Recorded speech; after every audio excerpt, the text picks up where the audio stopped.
Yeah, Bob. You remember Bob, the guy that's gonna launch a nuclear attack? You got any more abuse you want to hurl my way?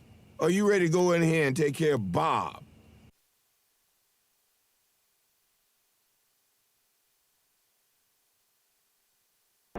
What do you propose, Bob? When in doubt, C4.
Hey there, campers.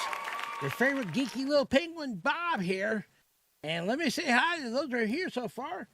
Hey there, Gracie Tracy. You said 10 little, 9 little, 8 little penguins. Funny. Anyway, this is our week 2 of our Star Wars on trial. And I don't know if anybody has seen the Ahsoka series last night when it released, the first 2 episodes of it. It was okay, but in my opinion, some of the things in it still indicate that this is the reason why Critics Court from Film Threat put Star Wars on trial, because Disney has been slowly destroying this particular franchise, been unaliving it.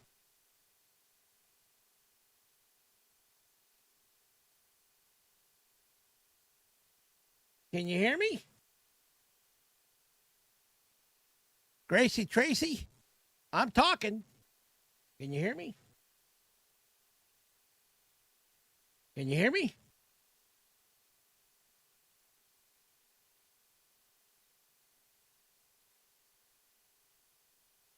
I noticed you said hello.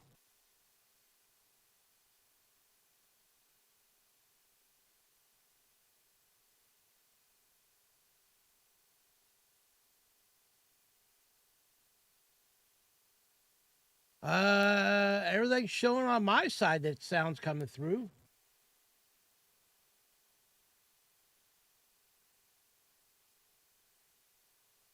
Let me see something here.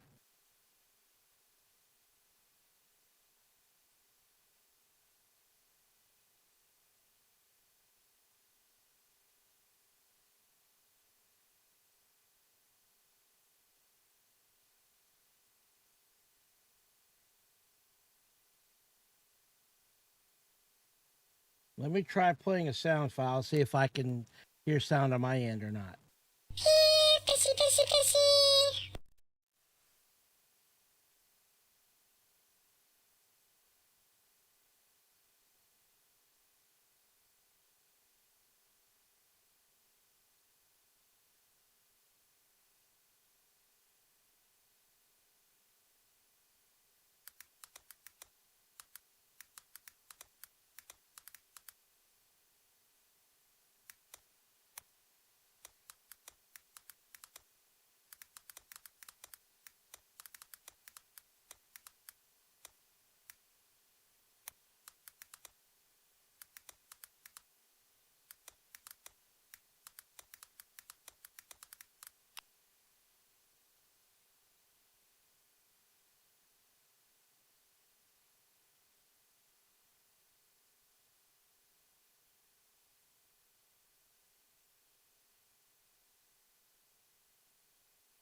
Okay. Can you hear me now?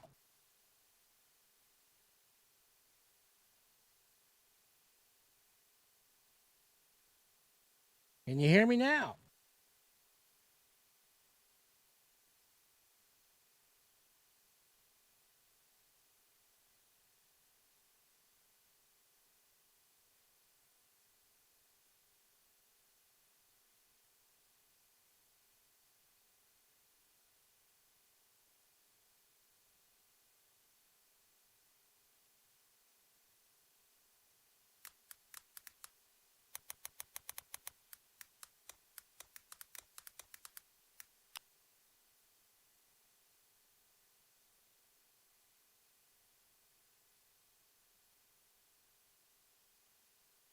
Huh.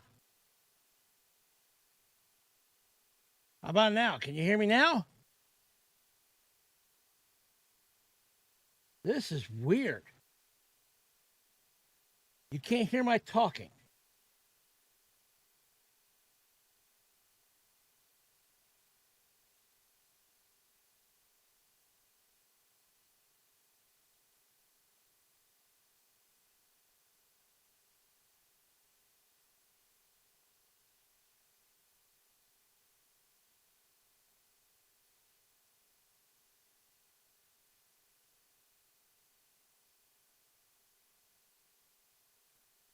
To hear fish. Okay. So it must be my mic. Hold on. How about now? Can you hear me now? What is going on? It was working last night just fine.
How about now? Can you hear me now?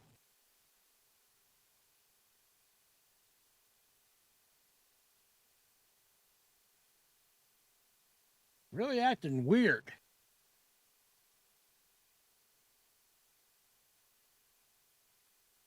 Anything?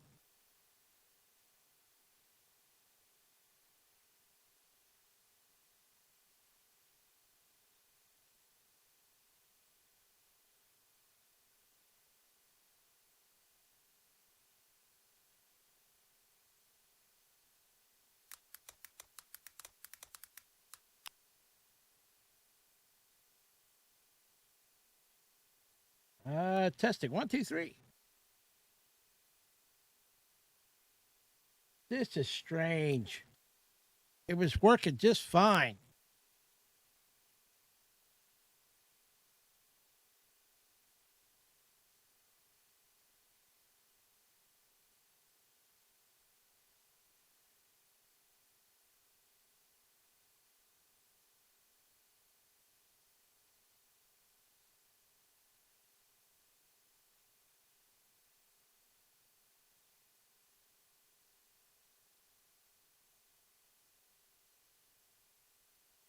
You hear my typing sound. How about, do you hear me? Hear me talking?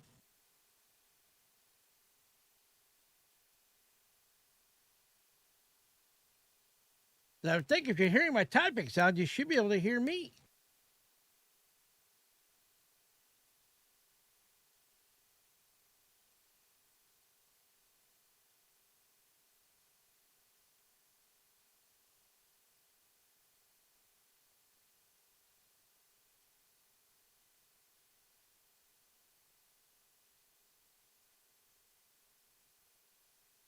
Hold on.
How about now? Can you hear me now?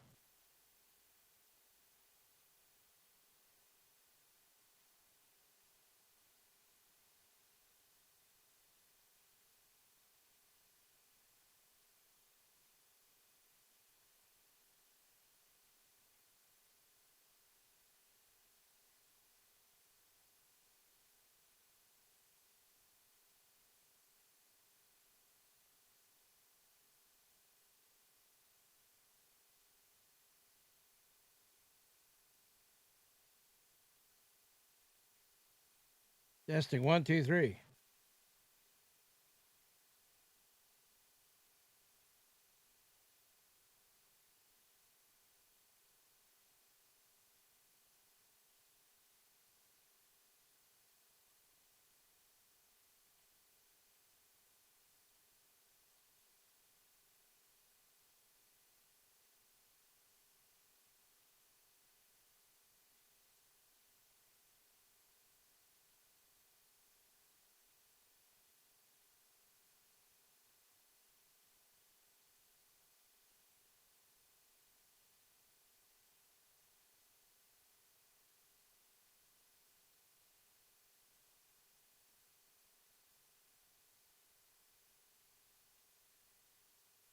How about now? Can you hear me?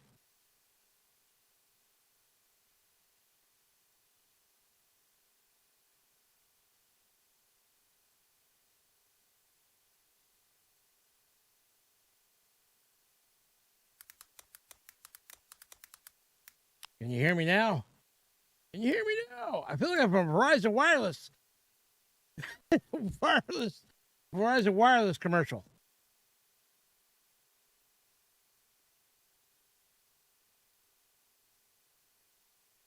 Anything?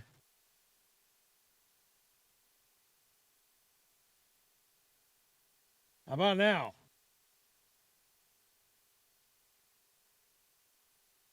Well, this is frustrating.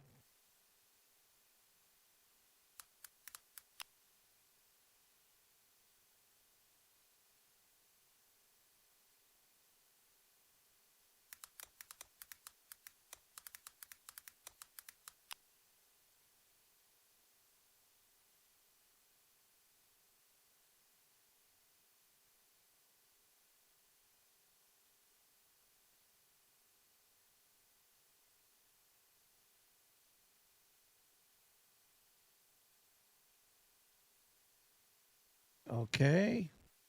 Okay.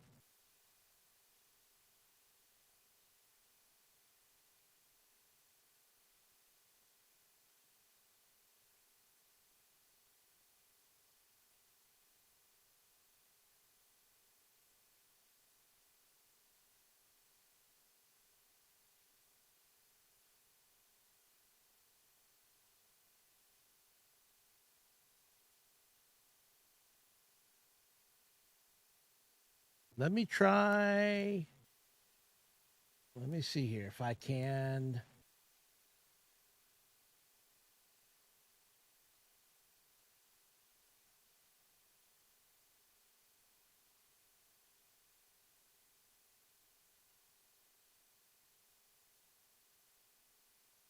Testing. 1, 2, 3. Is it working now?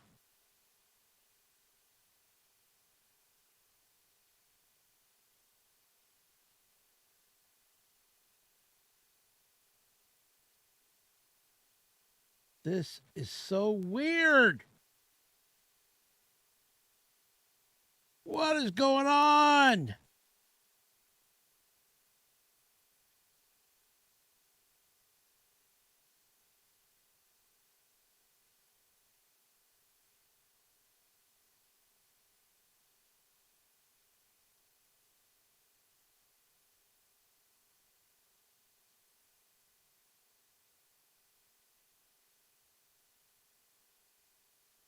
I'm not sure what's happening.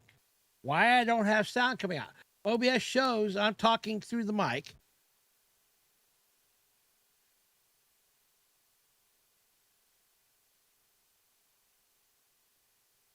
Let me check something else real quick here.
Can you hear me now?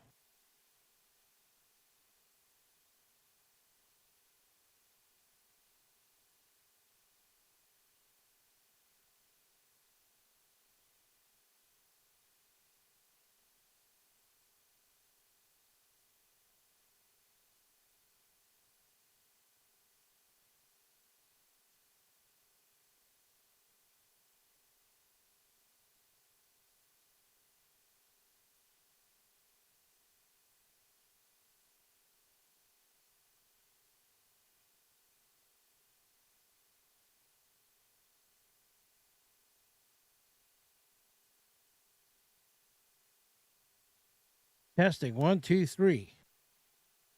Sending it out.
Okay.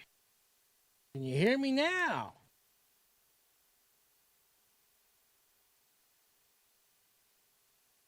Are we there?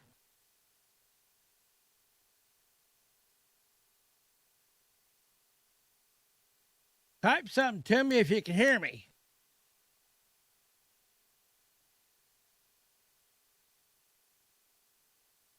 'Cause I'm hearing myself just fine.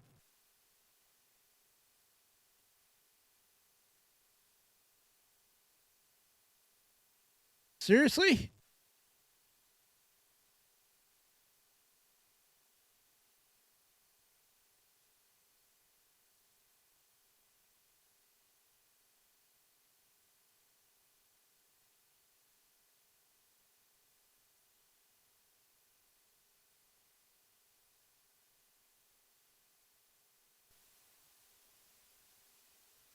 Testing, 1, 2. Huh.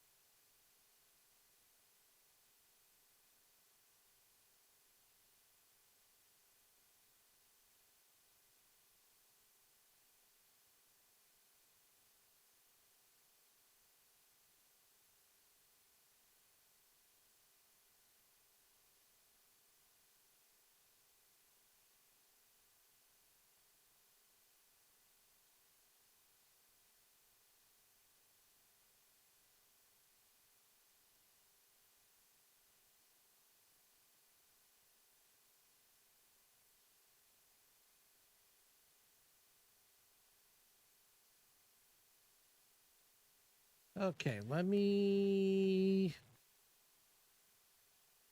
see here.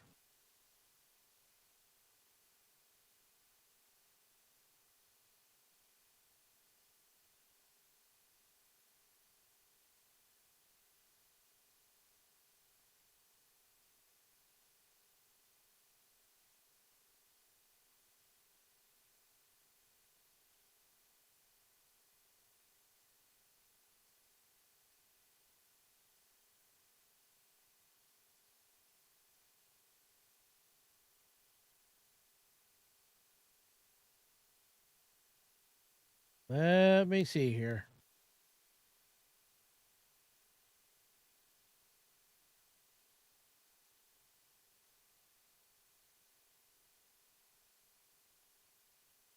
Weird. Showing on my side, everything's working just fine.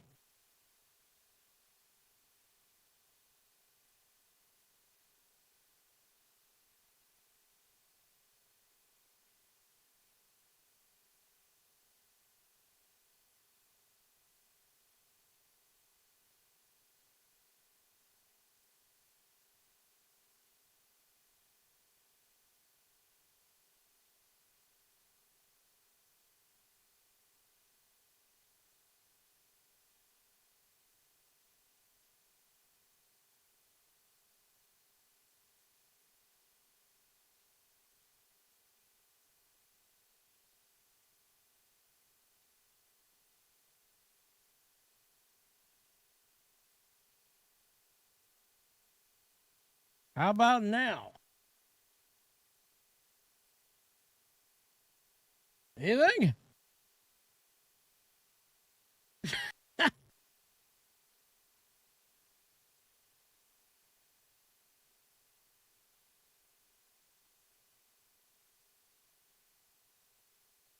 Testing, 1, 2, 3. I'm a little penguin. Ah. Ooh.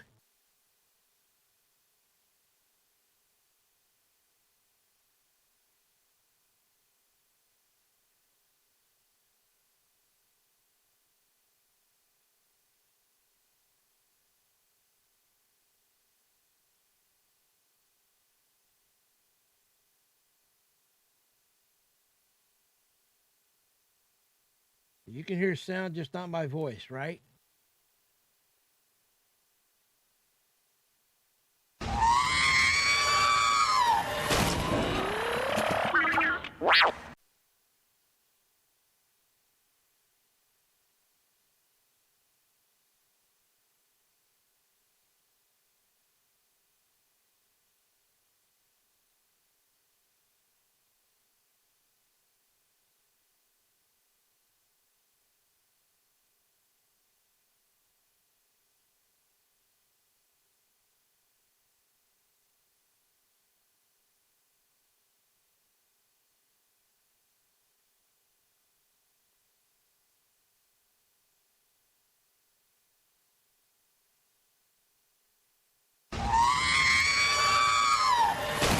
Okay. How about now? Can you hear me? I'm talking and play the sound. You hear me or do you hear R2D2? Okay. So maybe this has been a combination of your headset and my stuff as well. Because I do know restarting my streaming PC, my gaming PC, the one I'm using right now, everything came back. I don't know what was wrong, but OBS started picking up on what I was saying. Either way, now that we've spent almost 40 minutes trying to figure out sound, let's get down to business.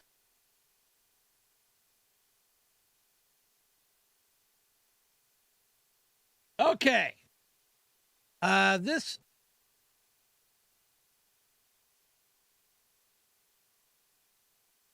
you tested your headset on a different stream. It can hear talking. Then you can hear me.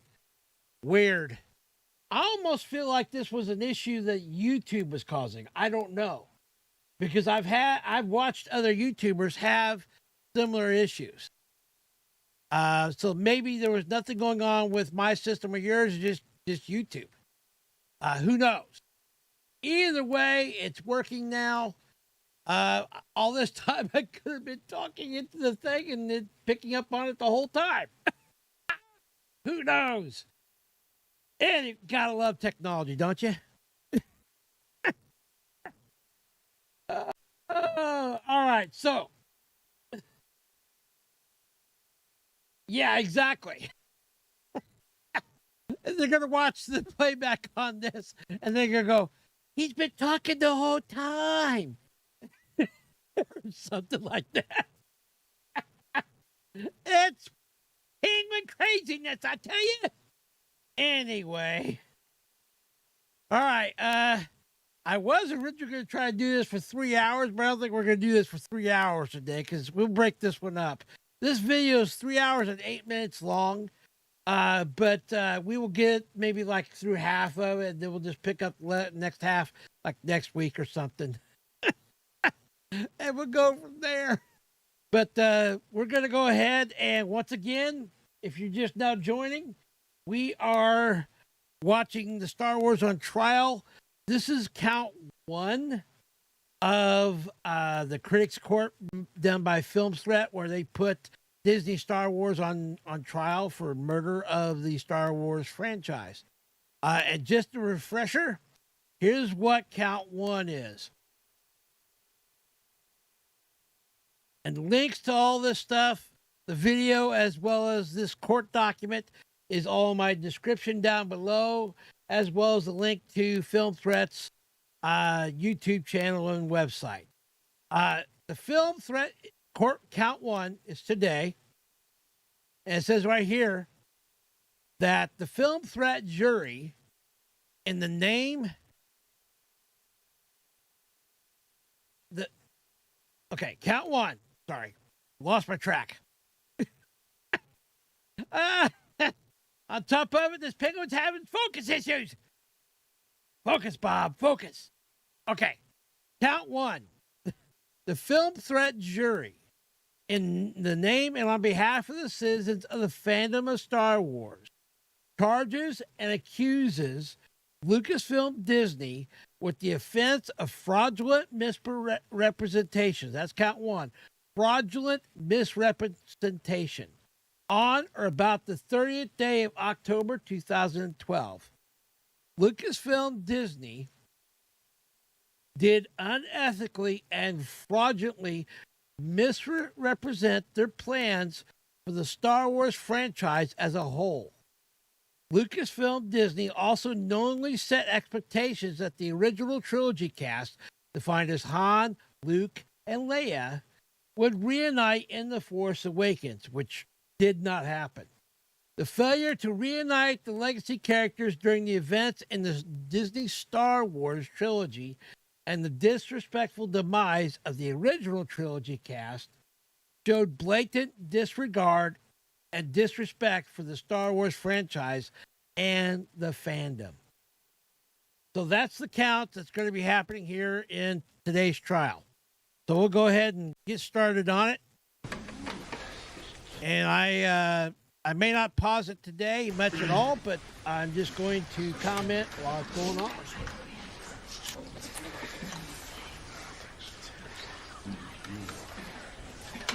And we're waiting for court to start. Yeah, Potato Kennedy.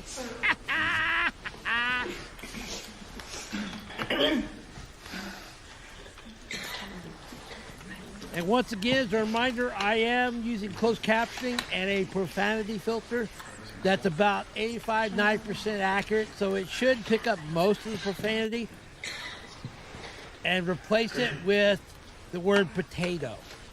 But it doesn't always do it, so we could have a stray cuss word here or there or something. We'll just have to bear through it. I can't control what they did during the actual court. Some YouTubers find profanity good. I am not one of those ones that does that. I'm a clean-speaking penguin. I'd much rather sound like Yosemite Sam when I got problems. Top, pick and blast it all.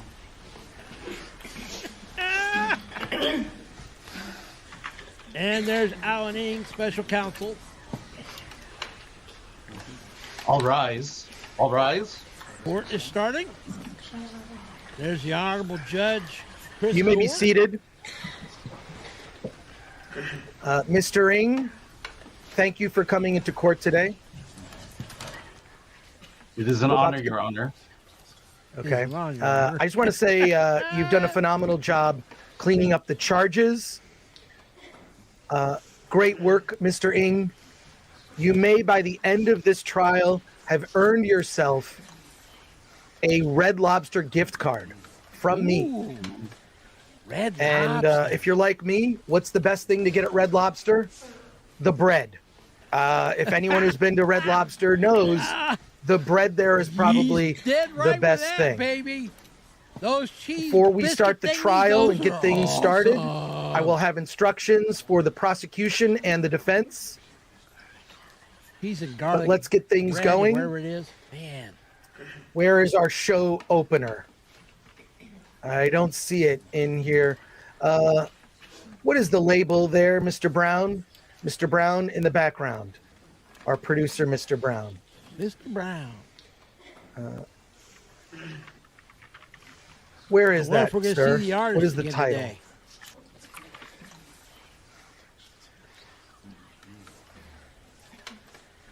Okay. Oh, I just now saw I your don't comment see there, it here. Tracy. You started the vid and CC said potato. Glenn, Yeah, I can you hope point we me see to the the artist title too. of the show opener? I really liked him. Thank you, jury, for your attendance and your patience as we work out technical issues here for the show. I'm not the only YouTuber having technical issues. They're having I technical believe issues. Mr. for Brown work. is trying to communicate with you. There you go, baby. Oh, okay. Yeah, look on the screen. Oh, I Yeah, can't. last night I was Yeah, I watching a can't read that. YouTuber and, I can't read it. and he had his Oh. mic It says uploading. down. Okay. Oh, okay. so Let's low, get could let's get barely that hear him, uploaded. and he We'll was get that things way for started 45 in minutes just a before he knew moment. his chat was saying I do want to mention that last night I was watching a television show. Excuse me, not a television show. Excuse me. I hardly watch television anymore. I was watching a YouTube show There you go. called the Whatever Podcast. The whatever. And a podcast, young woman never on heard that show dressed in red accidentally bared her top. No. And I just want to make it very clear to everyone watching this show and everyone here in court, you will absolutely keep your shirts on during the show. There was a top had fallen off of this woman. And in particular, I am, I want to make note of it for you, Mr. Ng, because I have seen videos of you. Oh, you will be here? That's right. Where your top is revealed. That is not acceptable well, we'll just see how in far my we can courtroom. get. I also remembered that No, a I lot need of 10 this minutes to is secure super my chats, shirt. and I skipped those. I think So your it may shirt not looks be 3 fine. What hours, I'm it saying may is, be could you like, please, a little under 2 hours or please something. keep your top on in my courtroom? This is not you guys shipped the the new Whatever Forgot about podcast. that. We will be I'll see how professional far here. as I can get. There will be no And, doing since of you're here altered as well, substances, we'll, at least until after the see how show, willing- after court is how far over. You're willing to go with it too. And you will keep your shirt on in a formal setting. Mr. Brown, is it uploaded? I wasn't expecting to have 40 almost. minutes of tech issues. Okay. It happened. He's currently watching the wheel spin. Yeah, let's make sure that we're well prepped before the No show, problem. Well, hopefully so that maybe we we'll are get this all without done in 2 delay. hours. That'd be nice. And now, court is in session. Court is in session.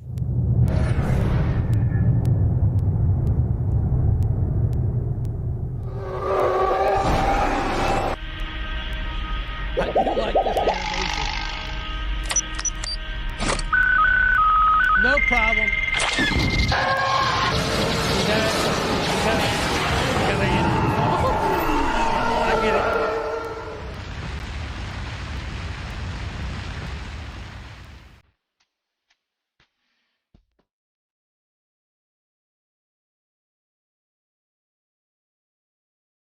And last time I didn't get hit for this music, so I'll let the intro play.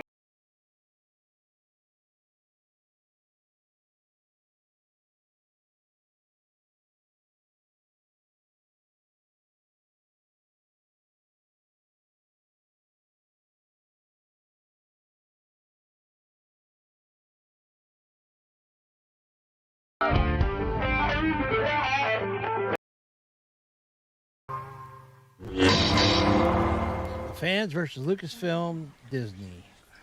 Case 1138.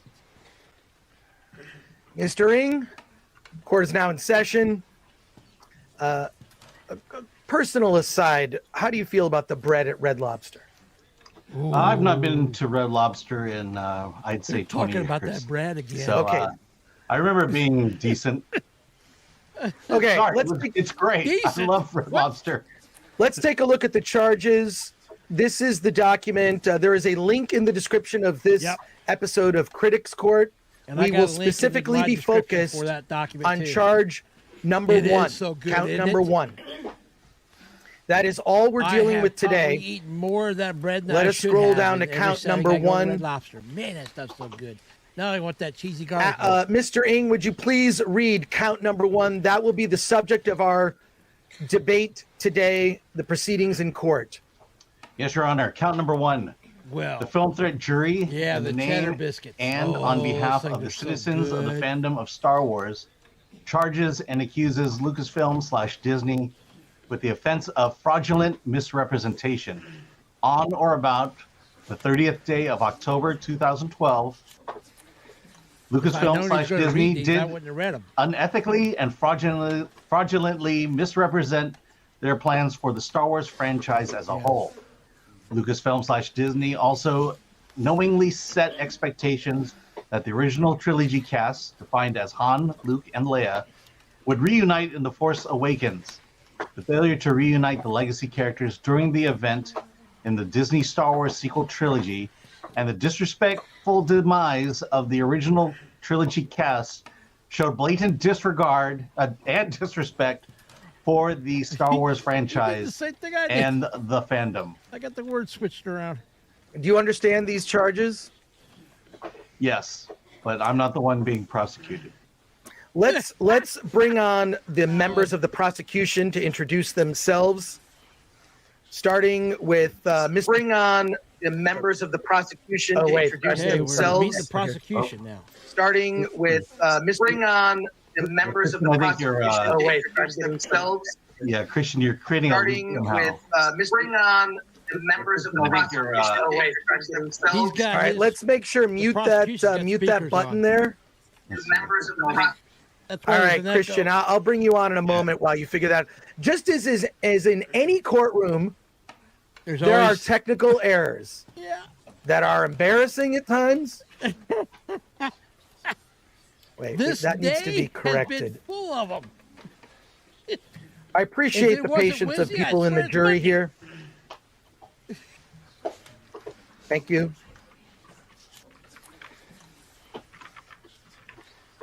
Let's bring on first member of the prosecution here. Her name Anna. is that Star Wars Yeah, girl, behind member of the yours and theirs. prosecution. Ms. Girl, please introduce yourself, please. Hello, everyone. My name is Anna, but I'm known online as that Star Wars girl. Yep. You can refer to me as Anna in this trial. Okay, Ms. Anna. Mr. Toto, have you worked out your audio issues? sounds like it.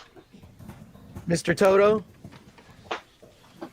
I believe so. If you can hear me now, I am Christian Toto. I'm the editor of That's why you gotta normally HollywoodandToto.com. use a headset. Right. Let's If you bring got- on other got members speakers on, it here goes right back of into the the microphone. defense, And now they're bringing on the starting defense. with, how would you like to be referred to as? Dave? Father Dave is fine. Father Dave. Father Dave. man of Welcome the to clergy. court, Father Dave. My name is Father Dave. I'm an Orthodox priest, and I run an RPG blog called Blood of Procopius. Never heard of it. Mr. Korn, welcome to the courtroom. Please introduce yourself. Thank you, Your Honor. My name is Thomas Corn, and I host a radio show on K100 Out North Radio Theater, and I am he's looking really for low. defense. All right, you're a little low in the audio. You might want to check that you've selected the correct mic. It is. Can you hear me now? Just a little bit. It's still one a more little person low. for the Dr. defense. Gordo, welcome. Thank you, Justice. My name is Dr. Gordo. You can call me Dr. Gordo, and eventually the doctor will kind of fade away as you get comfortable saying Gordo. And I'm here to represent the defense for Disney and nothing more. Okay. All right, Doctor. There is some debate now about the correct spelling of the word defense. Would the chat please decide, is it defense with an S or a C? We will answer that question. That's really Finally, we have Mr. Willie. Whoa. I'm not going to say More Monkey people for King. the That sounds defense. ridiculous in my courtroom. I'll fix it. I'll fix it in a sec. Okay, Mr. Willie, please introduce yourself. Hi, my name is Willie. Not the Monkey King. I'm a animator, and that's about it. But I'm here for the defense. Okay. And we also have Mr. Blackwood. Oh, there he is. Mr. Blackwood here will be artist. providing, he is our courtroom sketch artist. Yes. He will be providing sketches, looky there. illustrating That's the judge. the proceedings in this courtroom. And Mr. Blackwood has an Instagram he would like you to follow. So courtroom sketches by Mr. Todd Blackwood Regardless can be of what found else, at Blackwood His _ stuff PDX. been kind of like a Follow him on Instagram highlight for more so far. I really enjoyed his drawings from today's courtroom proceedings. Here's how things are going And to that work. address is down in the as description we of my get video started as well, so you here. can find him as well. The his prosecution will present their case first. It will last approximately 30 to 40 minutes. The prosecution will present evidence in the form of exhibits through shared Google Docs. Mr. Ng, as special counsel, you will be sharing those documents. So say if Ms. Girl asks for Exhibit A, you will display Exhibit A. No, I Understood? don't have the exhibits because those Understood, are court Your Honor. documents. They aren't shared to the Same for the public. defense. The defense will have 30 to 40 minutes to present their case. Any exhibits that are requested. We will display those exhibits for all to see. And you have 30 to 40 minutes to make your case. In between each of those, we will talk to the jury. We will get their questions, comments, and chat remarks. In addition, at the very end, we will have open debate between the parties. We will keep it civil, no name calling. I would like you to stick to the evidence. Argue this case. The people watching, the nearly 1,000 people that are currently watching right now live on YouTube, you are the jury. You will decide ultimately if Lucasfilm Disney is guilty of murder of the Star Wars franchise. Any questions from any party? I haven't. Does everyone understand, and is everyone prepared? Well, all right. I'm seeing a lot of nods. Okay, and also I will note that we will have Sorry, a question, Mr. Toto? No? Okay, good. We will have a recess in the middle to take care of personal business, bathroom. I'm all good, break. Your Honor. It'll be a short recess. Okay. Cool. For the prosecution, who would like to go first? I think I would like to go first. Ms. Grohl?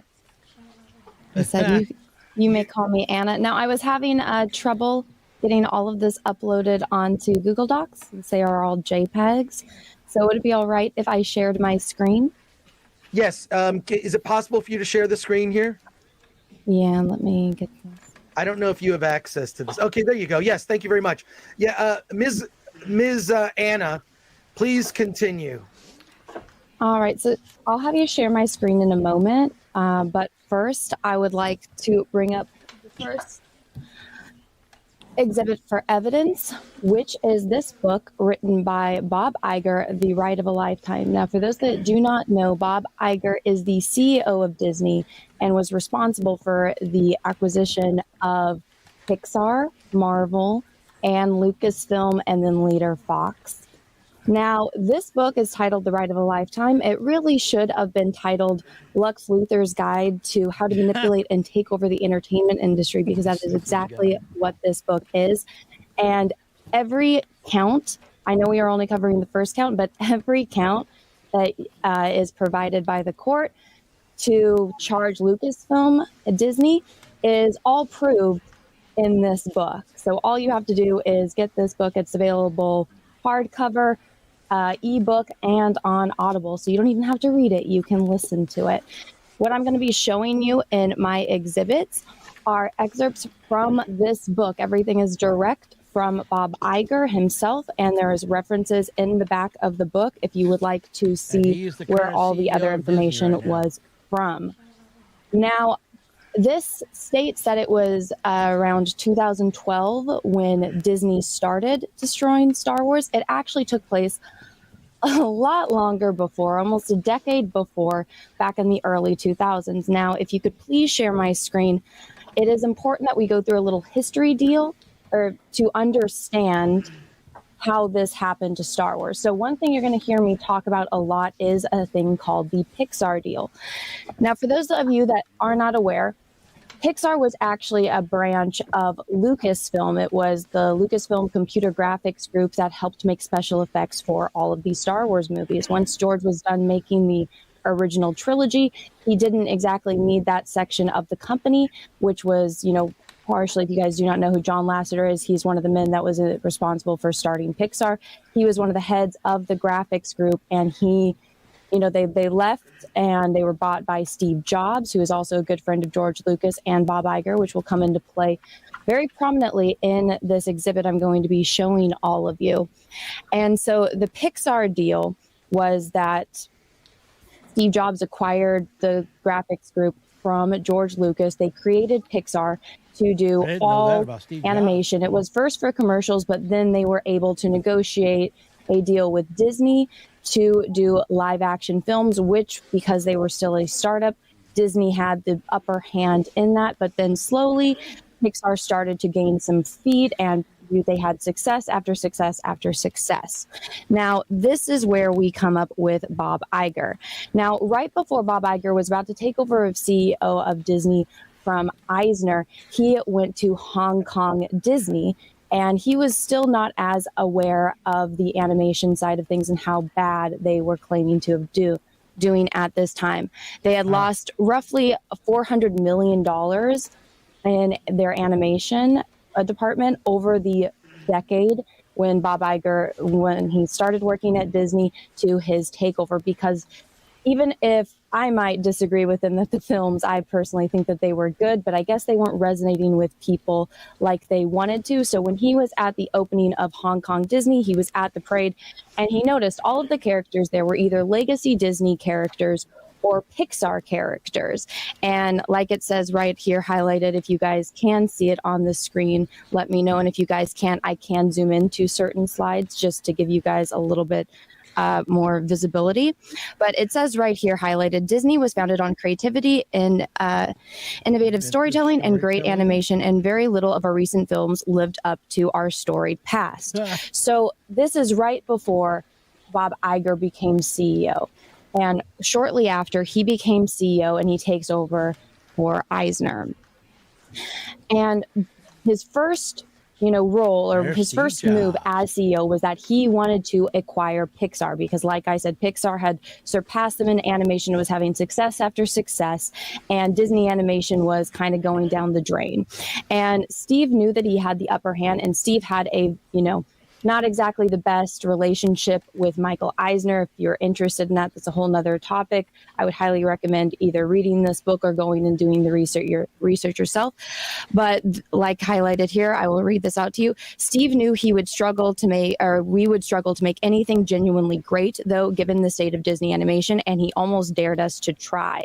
Now, like I said, the stories just weren't resonating with people, whereas with Pixar it was. And there is a lot more that I'm not going to be able to show you in this exhibit because of the time limit.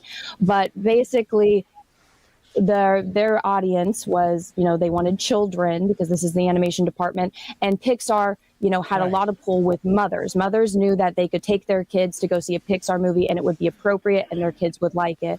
And Steve knew that. They had the data and all the resources from all of the research that they did for that. So Steve knew it. Everyone at Disney knew it. And Bob did not have a troubled history with Steve like Eisner did. So Bob called up Steve and he said, hey, I want to buy Pixar. Now, hindsight, all of us are aware of what happened to Steve later on. Steve ended up dying of cancer in 2011.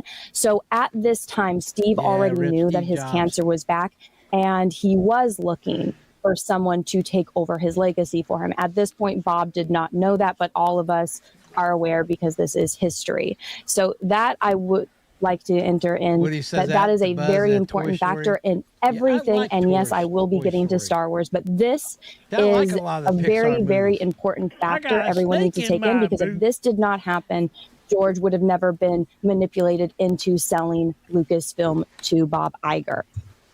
Now, during this time when Bob was talking to Steve Jobs, he said that he needed to go to Pixar, which you guys can see I have highlighted here. And he says, I wanted to meet the key people, learn about their projects, and get a sense of the company's culture. What did it feel like there? What did they do differently from us that led them to constantly create brilliance? And this is a big factor in the Pixar deal. If he didn't do this, he would have not gotten Marvel, he would have not gotten Star Wars, and he would not have gotten Fox. Now, I'll tell you this much from experience. Yes, Pixar was very successful where Disney wasn't. So he wanted to go and see why was it successful. Why was some animation company that had just been a startup was taking over and surpassing Disney in both sales and audience retention rate and that lovability that they have. They were surpassing Disney characters with these original brand new characters, which people argue today you can't create brand new characters. That's why we have to take original characters that were made by somebody else, like Luke Skywalker and completely change them, right? Whereas Pixar was proving every point of that wrong, because every single movie that Pixar makes is an original story. And that's one of the key elements of Pixar. John Lasseter has said many, many times, and you guys can go and find all of the interviews where he talks about this, where he says, we do not have outside stories. Everything that we do, every film that we make is a story in-house that one of our directors came up with. Up was the story of an old man wanting to go on an adventure. The director of Up got that inspiration from his grandfather, who had lost his grandmother and was retired and said, heck with it, I'm 80 years old, I'm going to go see the world. And that's where the story of Up came from. It's a very original and unique story, and it came from a person's own experience. And John Lasseter is obsessed with toys. That's where Toy Story came from. If you go back and look at all of John Lasseter's student stuff from Cal Arts, one of his first videos, or his first little animated shorts, is The Lady and the Lamp, which is where he brings inanimate objects to life. And you can see that with all of John's stories. Like I said, Toy Story, like Cars. That's what John does. And like I said, John is the head, or he was the head of Pixar. Excuse me, Ms. Anna, may I interrupt for just a moment? Will we finally get to where the apes walk upright? I know that you're giving a lot of backstory with this, but we're merely today arguing charge number 1. Trust me, this is all very important for... I'll remind you, you have 30 to 40 minutes to present. Mr. Toto is waiting in the wings to also present his part of the case. I just want to remind you, we have limited time here in court today to merely argue charge number 1. So I'm trying to help you in presenting your case. So some people in the chat are impatient. I have all the patience in the world. There is a payoff, sir. Okay. Thank you. And this is all extremely. I know I do tend to ramble at times, but this is very important, because none of the, like I said, nothing would have happened with Marvel or with Lucasfilm if this didn't happen. So, like, I get back to my point, and I will go through these a bit faster. I apologize if it is taking too long for everyone. Remember, patience is a virtue. And apologies for the interruption. I just, I want everybody to have the ample amount of time to be able to present. That's it. So there you go. I see somebody says Anna has failed at being over prepared. Yeah. Welcome to my life, guys. I've been living this for over a decade. All right. Let me get back to it. So, where was I? Where was I at? I got distracted. I'm sorry. Was it my comment about apes walking upright? My apologies. I couldn't resist in the beginning, but now my brain is jumbled. Yeah, I think let's come to this slide. Yeah, the line that's highlighted in red. Oh, all right. Okay, so Michael Eisner had a very troubled history with Steve Jobs. Enter in Bob Iger, and Bob Iger had seen what Steve was doing with all of the Apple accessories. At this point, we didn't have iPhones yet, but they did have an iPod that played music, and he wanted to jump on the video aspect of it. So he had negotiated this deal with Steve Jobs earlier, so Steve knew that he was kind of a reliable guy because they had, merged and done a deal there. Now, when when Bob was talking to people like John Lasseter and Ed, he really wanted to emphasize the aspects of, what was making them valuable as a company and why he wanted to purchase them. Again, they were a unique company that was formed on individual storytelling and all of that. So it says, I will read to you here, and I will only read the small part at the end.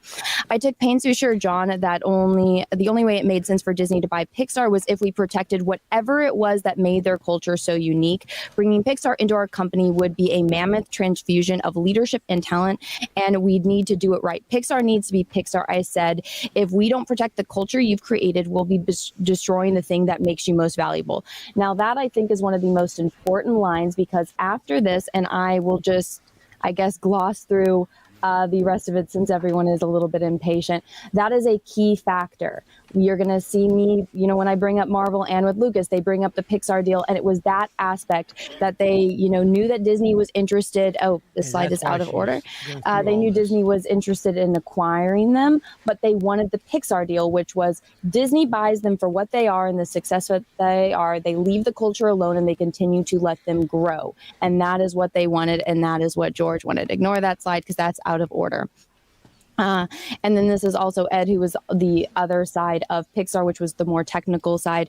And, it says that the culture they built is central to the magic they were able to create, and that I had zero interest in forcing them to be anything other than what they already were. See, that is from Bob Iger, the man that buys Star Wars and, completely destroys it. Now, he bought Pixar in 2006, and again, with the Pixar deal, which is going to come into play. And so I uttered the same sentence to them that I had repeated multiple times during my negotiations with Steve and John and Ed. It doesn't make any sense for us to buy what you are and then turn you into something else. Now, that was his beginning negotiation with Marvel. He acquires Pixar. He immediately sets his sights on Marvel. And when he begins negotiations, he insinuates that they are going to get the same treatment, which is the Pixar deal. We're going to buy you for everything that you are. We're not going to change you. We're just going to help you grow and do better, because if you grow, we grow. Take that in mind. So then he begins his conquest of Marvel. Now, the man who was in charge of Marvel was a very, unique man. I don't have much experience, researching him, but from everything that Bob presented, he seemed to be, like I said, a very unique person. He asked specifically about the Pixar purchase, and I told him about integrating them into Disney in a way that allowed them to maintain their unique culture. It was at that point that I explained why I was there and raised the notion of doing something similar with Marvel. And so the guy that was owning Marvel, Ike, he, again, very unique person. But guess what? He knew Steve Jobs. Like everyone in Hollywood and everyone interested in tech or growing at massive corporations, everybody knew Steve Jobs. So they were having trouble negotiating a deal. Guess who makes a call? Steve Jobs. Steve Jobs calls them and, helps them and helps Disney acquire Marvel. And it says right here, the call from Steve made a big difference to him. If Steve didn't make that call and, express how much the Pixar deal worked, Disney would have never been able to acquire Marvel. Disney buys Marvel in 2009. Then after Disney buys Marvel and takes over and Bob Iger gets his hands on, what was going to be made as far as the movies, he gets a call from Steve. I took Reed to see Iron Man 2 last night. It sucked. Bob Iger's response, well, thank you. It's done about $75 million in business. It's going to do a huge number this weekend. I don't take your criticism lightly, Steve, but it's a success and you're not the audience. Where have we heard that before? I'll give you a guess. You can, watch The Force Awakens. Then Steve Jobs, unfortunately, passes away. Yeah. And Bob Iger begins his seduction and betrayal of George Lucas. Now, remember what I said about how George knew Steve Jobs. George actually sold, his company or a portion of his company to Steve Jobs, which became Pixar. When George met up with Bob Iger, they were at Disney World for the reopening of Star Tours. And in that meeting, Bob Iger presented it as, I don't want to be philistic, George, and please stop me if you would rather not have this conversation, but I think it's worth putting on the table what happens down the road. You don't have any heirs, not taking in mind that George Lucas had 3 children at this point and another one on the way. So no heirs. This is very different than how he acquired Pixar and Marvel. He knew that he didn't have Steve Jobs in his back pocket to make phone calls for him. So instead, he starts to scare George, but he also does have that ace in his pocket, which was the Pixar deal, which George knew about. Now, at this point, George had been done making his, prequels, and he was working on, animated shows and other movies that were in the works. So take that in mind. They may control it, but they're not going to run it. Shouldn't you determine who protects or carries out your legacy? And then he brought up what we done with Pixar. See, See where the points come in? Which at Yeah. some point Steve must have spoken to him about. You did that right, he said. You took care of them. If I get around to it, you're the only call I'm going to make. So the only reason George was considering this was he was, 68 years old. His, children were being his children.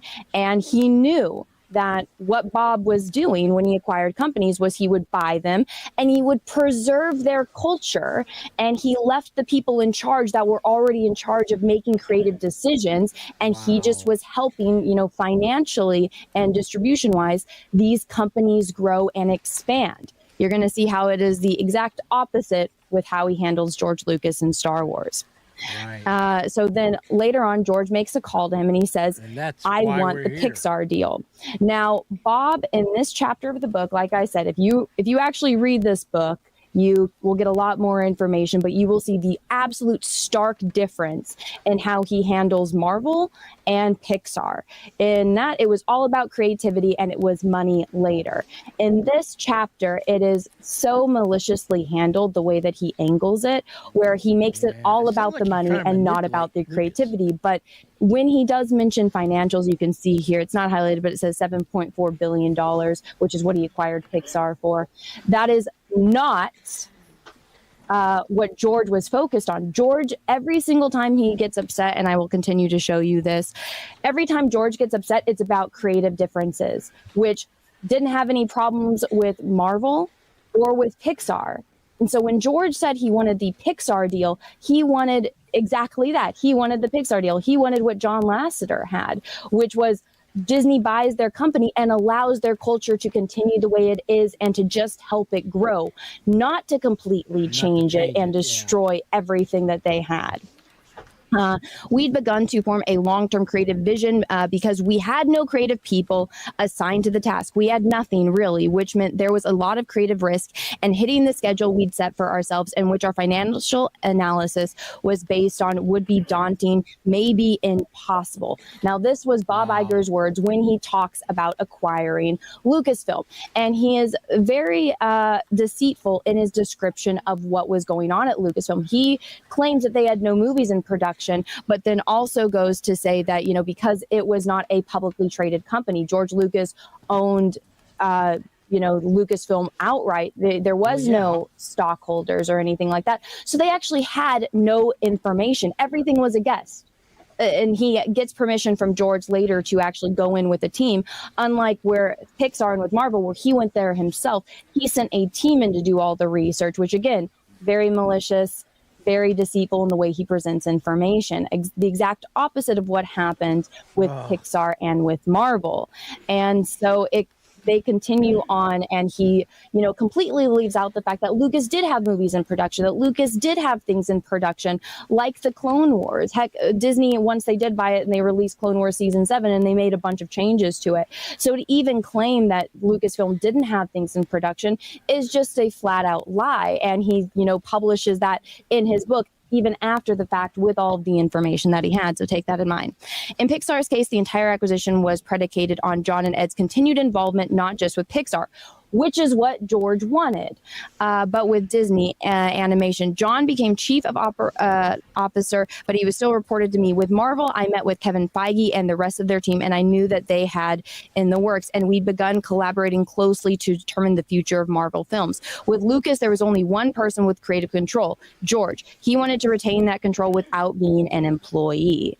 Now, this is a little bit of a stickler, which is where I think the problems, spiraled, which was the ego, because after this statement, you can see that Bob Iger's ego was taking a hit, and he was being even more severely malicious to George. Now, it was being made clear that George was not going to have that creative control that John Lasseter and Kevin Feige were allowed when their companies were acquired by Marvel. So he scrambled, and he was able to present them with this. At some point in the process, George told me that he had completed outlines for the new 3 new movies. He agreed to send us 3 copies of the outlines. Remember a few slides ago when Bob was saying how they were stressed because they didn't have any creative stories in the works, and they were, stressed about a movie schedule? Well, here George presents them. Oh, you guys want a movie schedule? here you go. Here is 3 outlines for my sequel. You guys buy companies based on the culture and what made them successful. This, and Bob Iger states, this was a company that George made himself. This was his baby. The culture and the company and the stories wouldn't have existed if it wasn't for George. Here, George presents them with his sequel treatments. And what do? They buy them, but they throw them away and they don't use them. Excuse me, Ms. Anna, you're halfway through. You've gone for 20 minutes. We've got a maximum of 40 minutes or so. And I'm almost done. Okay. I'm trying to help you. I had this all timed, Chris. You gave me a time limit before. Okay. just a quick heads up. Am I boring you? What's that? No, not at all. It's very. I'm just trying to help you out and keep a clock in your head. I have this all timed out. This isn't my first rodeo. Okay. All right. Where was I? Let's see. All right. After they acquired Lucasfilm and they kind of phased George out, he was not in creative control anymore. Kathy invited J.J. Abrams, Bob Iger, and a few other people to the Skywalker Ranch to show George their version of these sequels, which was The Force Awakens, and, kind of pitched that to him. And it says here, George was immediately upset and began to describe the plot. It dawned on him that we weren't using one of the stories he submitted during negotiations. The truth was, Kathy, JJ, Alan, and I had discussed the direction in which the saga should go, and we all agree it wasn't what George had outlined. George knew we weren't contractually bound to anything, but he thought that our buying the story treatments was a tactic promise that we'd follow them, and he was disappointed the story was being disregarded. Well, guys, that right there is it. I mean, Star Wars is George Lucas. George Lucas created Star Wars. He is the godfather. He is the creator. What he says is Star Wars.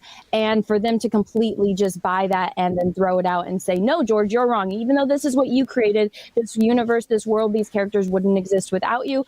Well, guess what? We're throwing that away and it doesn't matter anymore. That, I think, is it. That's it. That just proves that Disney had, no respect for the fans, no respect for the stories, no respect for the creator, and no respect for Star Wars or anything Lucasfilm did. Hello, hi, you took down my slide. I wasn't done, but oh, okay. My apologies. I was just saying that's the point. That's the case right there. It's proven. But I will continue if you share my screen again. Sure. Yeah. Again, a few more slides. Okay. She's still going. Snooze. I'm sorry. Am I sorry about that? Trying to see what the artist was drawing. This is a trial. I am providing evidence. Let's see. So here is an example of what Bob Iger said earlier, which I had shown you. We hadn't begun for long-term creative vision because we had no creative people assigned to the task. We had nothing really, which meant there was a lot of creative risk, and hitting the schedule we'd set for ourselves, which our financial analysis was based on, would be daunting and maybe impossible. And then here we have, which is what I showed you in the last slide, where George literally gave them those stories that they claimed to have need, but, they didn't care, even though that's literally what they need. So he contradicts himself in the chapter. George, he didn't hide his disappointment. There's nothing new, he said, in each one of the films of the original trilogy. It was important to him to present new worlds, new stories, new characters, and new technologies. In this one, he said there weren't enough visuals or technical leaps forward. He wasn't wrong. George was criticizing us for the very thing we were trying to do, which was... he was criticizing them because they weren't making Star Wars. They were making something else. And if they wanted to make something else, they could have just done it. They didn't have to buy Star Wars and destroy it.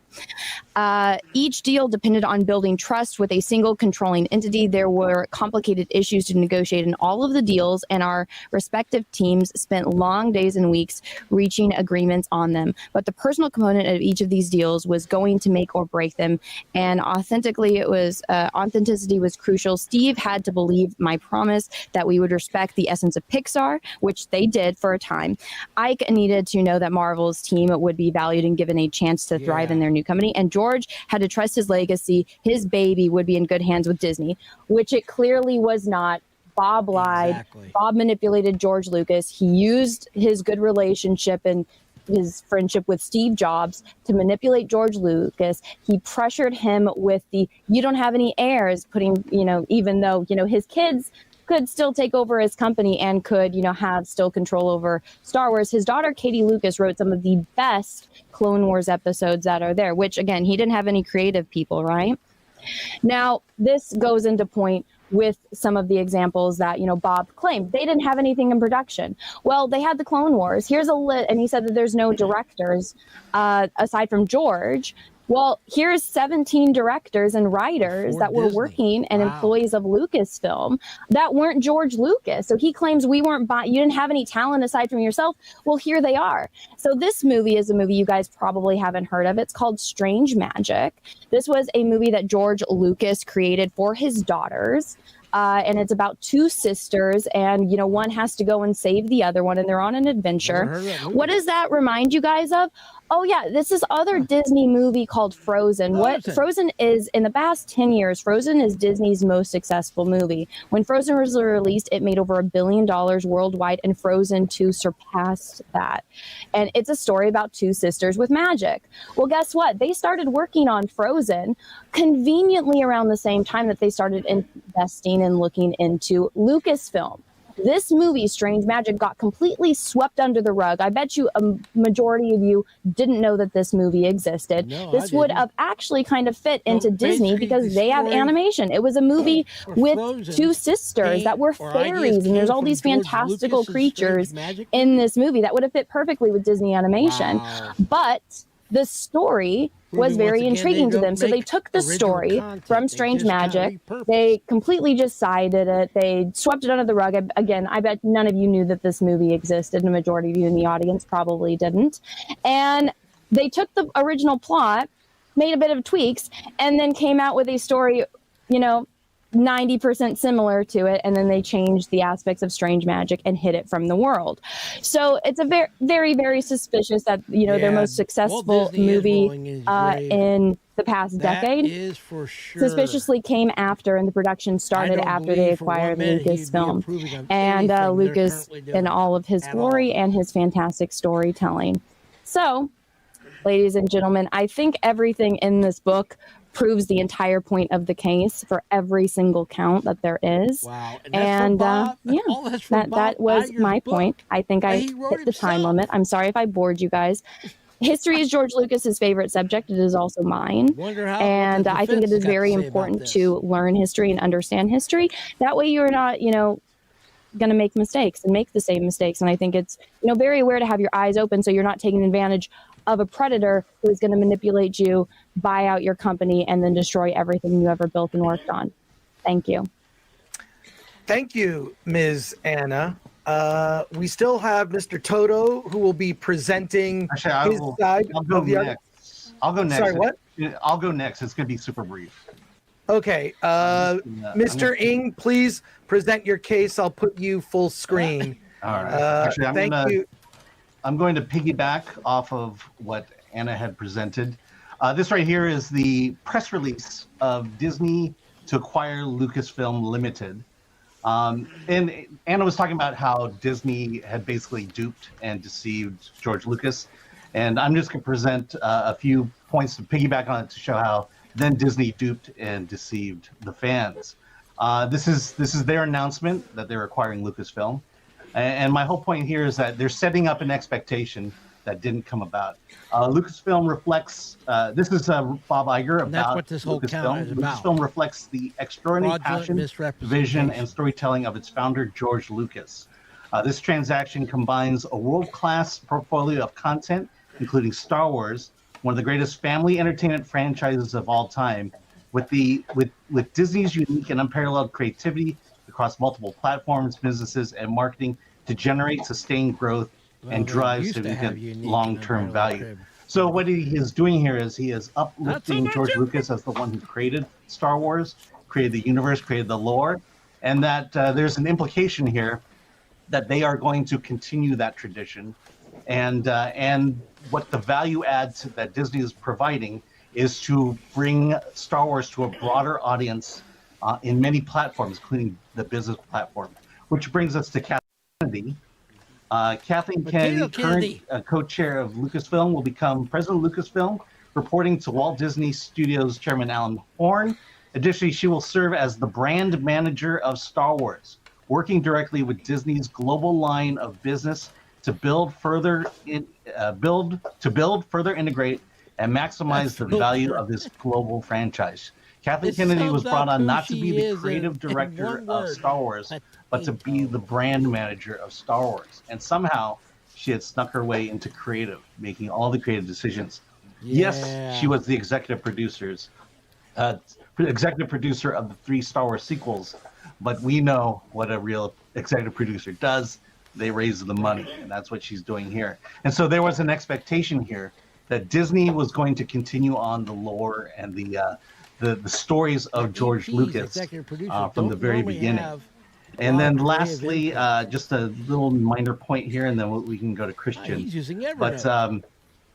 But just as Pinewood Studios was about to begin production of The Force Awakens, we get this little picture here of everyone happy, one happy family, and basically saying that they've cast the entire film. And look, there's Mr. Ford, and over here there's Miss Fisher, and over here there's Mr. Hamill. So the question would be, from this picture, there is that expectation that all 3 legacy characters, Han, Luke, and Leia, were going to be in The Force Awakens. And the question is, what was Mark Hamill doing there? Together. Considering he did not have a single line in the script that was presented to them. And so therefore, I want to also reiterate here that there was an expectation that fans were given and that Disney did not come through with. So that is my presentation. Thank you, Mr. Ng. I appreciate that. Mr. Toto, your presentation, sir. Do you have documents to present, or will you be? Let me add this real quick.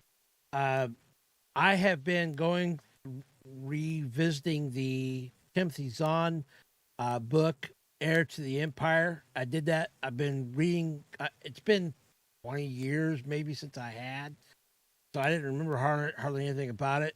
But I did it because of the Ahsoka series coming out, because it's supposed to be loosely based or an adaptation of the Heir of the Empire, which has Thrawn in it and so forth. But in that book, it has Han, Luke, and Leia. And the whole time I'm reading that book or even listening to it on audiobook, my heart just drops just how much current Star Wars could have had that in there. To hear and see all 3 of them together again. And Disney just dropped that ball. It just makes this little penguin's heart sad. Anyway, we'll continue on with the mess. That is Star Wars on Trial. Disney Star Wars on Trial. Be talking to the court.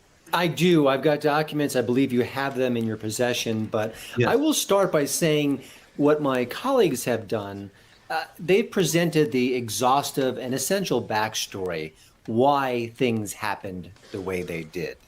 What I'm going to be doing is showing the results of those actions, the results of that mismanagement. And I think you can start with George Lucas and toys, because George Lucas had the foresight to say, I'm not going to sell away the rights to my toys back in the earliest days of Star Wars. And that proved to be prescient and very financially rewarding.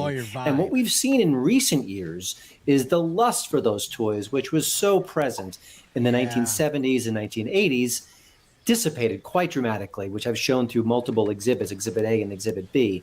And if it weren't for the Mandalorian franchise, which has really been the only part of the Star Wars saga in recent years, which has really kept the spirit, the tone, the sentiment of the great Star Wars franchise, they'd be in serious trouble. And I think that the toy sales, while seemingly minor and certainly not related to the products, do speak volumes about what's going on and how this brand has been misrepresented and misconstrued over the years. And that is organically shown with the lack of toy sales. But that's just part of the story. You know, I think when you think about what the films have done, what the stories have done, there's been this massive disconnect. And I will hearken back to the great Film Threat founder, Chris Gore, who has famously said, remember all the arguments about the Lord of the Rings films? And we'd say, no. And he'd say, well, yeah, because they did them so well. They were so in line with the spirit of Tolkien's books that they were part of a magical tapestry. And that we've seen nothing of the sort when it comes to the Star Wars franchise in recent years. Watch And that's those, and it feels what like my colleagues have shown that the book is should come the to end life. result of all that mismanagement. The fan revolts have been profound. They've been insulting at times. They've been corrosive. And I think what you've seen that through the years, this fan revolt has really hit at loggerheads with the people behind the scenes at Disney, the creators. Yeah, those movies And were instead done of saying, very my well. gosh, we see you, we respect you, we hear you, we honor you, it's been full steam ahead. And a lot of the issues that they've claimed to address and fix and resolve have not been resolved. And I think that's been a terrible part of what we've seen throughout this entire Disney-ification of the Star Wars franchise. I think The Last Jedi was the last straw for many fans. That film changed the saga. It took characters who were beloved and shook them so dramatically, I can't we believe barely recognized what they them. did to Luke. We've already discussed how The That Force still bothers Awakens me a basically said, yes, we've got these three core characters who have been beloved for decades. We're not going to bring them together. I think what The Last Jedi did was made that even more profound. Of course, you've had Han Solo, who was killed off. Now you've got Luke Skywalker, who doesn't even resemble his old self.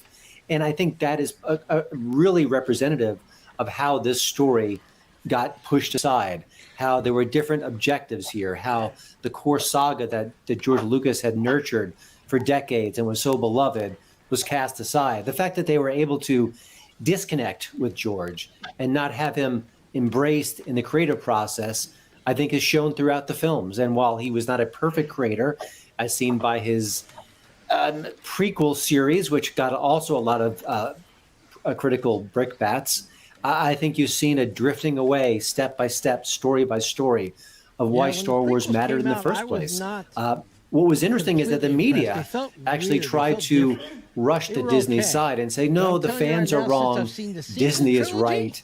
How dare oh, you? But of man, course, the it's like fans the are prequels always are right. gold. It is their franchise. They made this entire Well, saga nothing beats the possible. original They bought the trilogy. toys. They bought the tickets. They made Especially this episode saga 5. worth Empire billions to Strikes the Back. Disney Oh, empire. that's my And so I favorite. think when you disconnect love from it. the fans and you disregard what they have to Plus, say, it's got snow and ice. I think it speaks volumes to the pig overall would they mission, right which has mind been with nice disastrous snow at and ice? times. And I Anyway. think a lot of that falls on the feet of Kennedy, who throughout this Disney endeavor has not been Potato chastised, Kennedy. at least publicly, is still fully in charge of the saga, seems to gain more power as the years go on. And I think that is just another kind of Oh, I cudgel do. In being Star Trek, weaponized Andor is against the awesome. fans.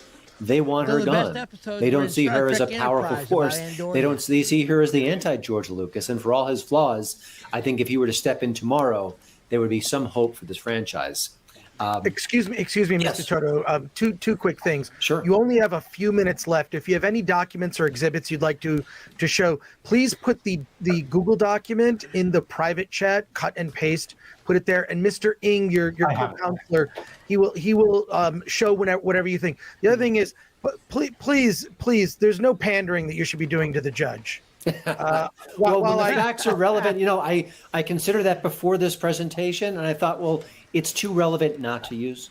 So, Well, I in my appreciate defense. it. I appreciate it personally, but I must remain impartial.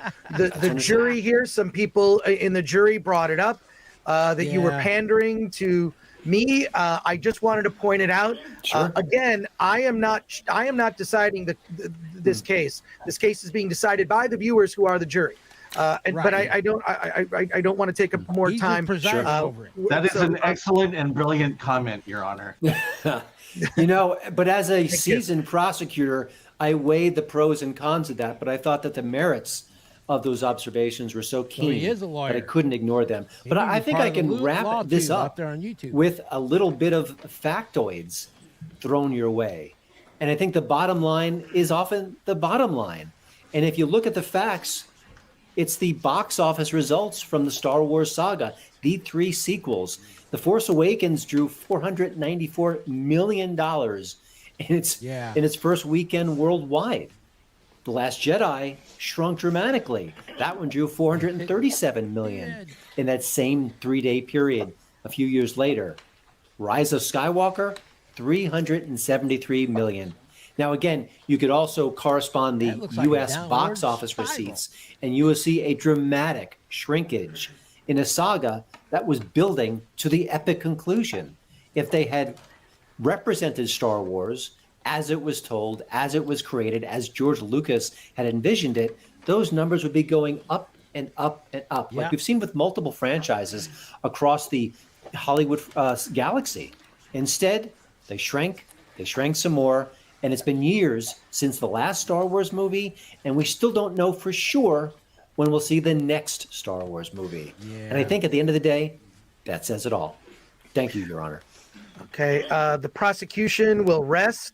We're going to look at some chat comments and questions before we move on to the defense and then open debate. I was through a little bit of latitude because, you know, this is a new thing that has never been done. And I think that I'm just offering a little bit of latitude. So thank you for your presentation. Let's go now to some comments and questions here before we have a brief break, and the defense will then take over. Here we are. It was a quiet Wednesday, that May 25. Yeah, we're going to take a... Everyone just... Wait a minute. Wait, we got to see his stuff. Our sketch artist is vigorously drawing away. Yeah. Let's see what Mr. Blackwood has here. If you could show us on screen. Look at that. That is that is Mr. Looks like that's Mr. Toto. Yeah, it's that is an excellent sketch. Really cool. I quite enjoy that. That's great. All right, I'm going to take everyone offline. Quick, brief bathroom break for everybody. We'll be back in approximately 3 minutes. 3 minutes. Okay, everyone. 3 minutes. Thank you for your patience. Thank you. Everyone, just a moment here. Just a quick moment. It was a quiet Wednesday, that May 25. Quiet, that is. I'm going to take I'm going to let it play until the court comes back in session. It's only about 3 minutes. But I'm going to take a quick, short bathroom break myself, get up and stretch, and go to the little penguins room. So I'll let it play while we're on break. Until Star Wars exploded onto the silver screen and changed the course of movie making forever. We all know that story, but fast forward 35 years when a real empire consumed it, changed it, broke it, woke it. The magic is gone. The myth is gone. 911 operator, what's your emergency? Oh my god, they killed Star Wars! The new overlords ignored most everything that made it great. They insulted the fans, betrayed the fans, ignored the fans, ignored the canon, and they even ignored serious, coherent story making. And just how the fuck did we come to this? Dateline Film Threat investigates and holds critics' court on the dark side of the Star Wars saga and the demise of a once beloved franchise. Who killed Star Wars? Star Wars. It's great in the arcade. Whoa! TIE fighters! Fireballs! Coming right at me! Watch the laser towers! Aim for the tops! Pick in the cannons! Use the force! They're coming too fast! It's Ray! It's Ray! My shields are gone! Alright! I'm going in!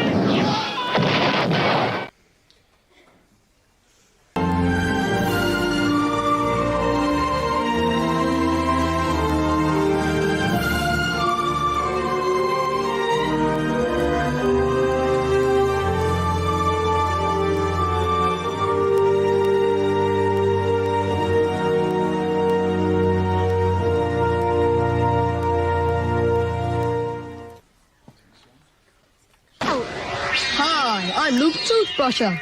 Gosh, Luke. Brush twice every day, and even if you enter a danger zone, Signal's fluoride keeps on protecting.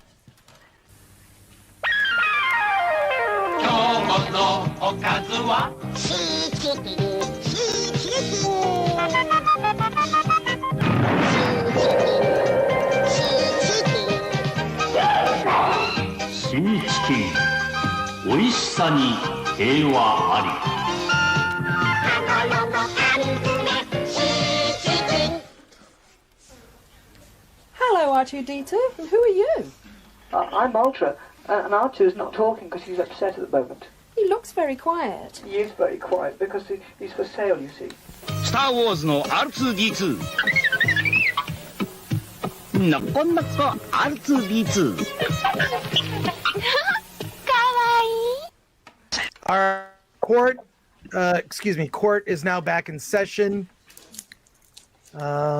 Everyone take care of their personal business during the break. Okay. Are we all good? Back. Okay, great. And that was All right. R2. The defense, you're now up. Please let me know who will be presenting first. I will put them full screen. Now we get to If hear there are the documents defensive that side need of to be things. displayed, if you need assistance with that, please let us know. Who is up first for the defense?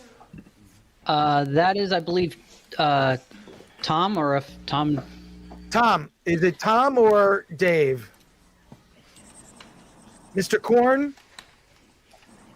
Oh, you're unmuted. You're muted, Mr. I Korn. thought it was Gordo. All right. You got. Are you ready, Gordo, or do you want me to do it? No, I'll go first. Well, And then- I would like to go first, actually. And please be aware, there are 4 of you. Be aware that the maximum time we're trying to stick to is 40 minutes. My So about 10 preference minutes is each. shorter, more powerful arguments. If you're not speaking, perhaps keep yourself muted and just keep that clock in your head.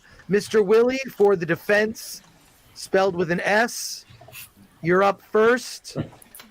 I'll put you full screen here to begin your presentation. Thank you for your time. Our argument in total is that there is no fraud. That Disney had intended the original cast to be supporting characters, and that also they've had that. So I'd like to exhibit Defense Exhibit A, which Alan has as an article from the Hollywood Reporter. They were talking about when the original writer, before J.J. Abrams and Lawrence Kasdan, took over the script, that early drafts had the original characters meant to be supporting characters. One of the reason why the friction between the original writer and J.J. and Kasdan was because they wanted to increase the original characters more. However, Michael Fassbender, they decided to go, as you can see in the final product, they decided to keep them as supporting characters. Interesting. I didn't even know they were on the list. We'd also like to present as Exhibit B the links to the trailer and the teaser trailer for the original Star Wars movie, where, especially in the theatrical trailer, they had included shots of the original 3, Han, Luke, and Leia, but they never included any shots of them together. That shows that they were in the film, that they were promised to be in the film, but they weren't. But Disney never made any promises to have them together in a scene.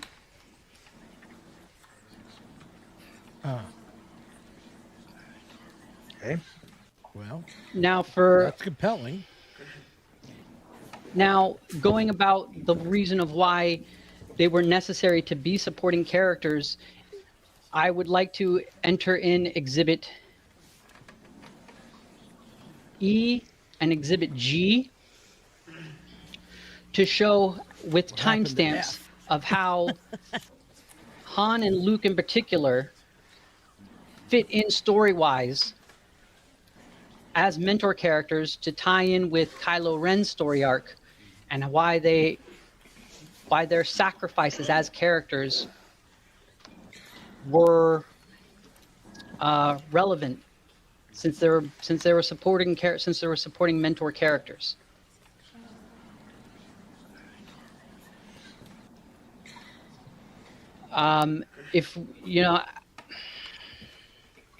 If we're reading the critics' court charge, the charge is that they represented their plans of the Star. I'm sorry. Let me rephrase. So, our argument is that my argument is that he feels like there is no misrepresentation to the audience that their beloved characters Han, Luke, and Leia were going to be in the movie, but not necessarily together. We also show with the documents they're presented with the timestamps that they, as mentor characters, help tie in and reinforce Kylo Ren's story arc, which is in the early draft of the charges, which was one of the charges, was the fact that they were killed off unceremoniously.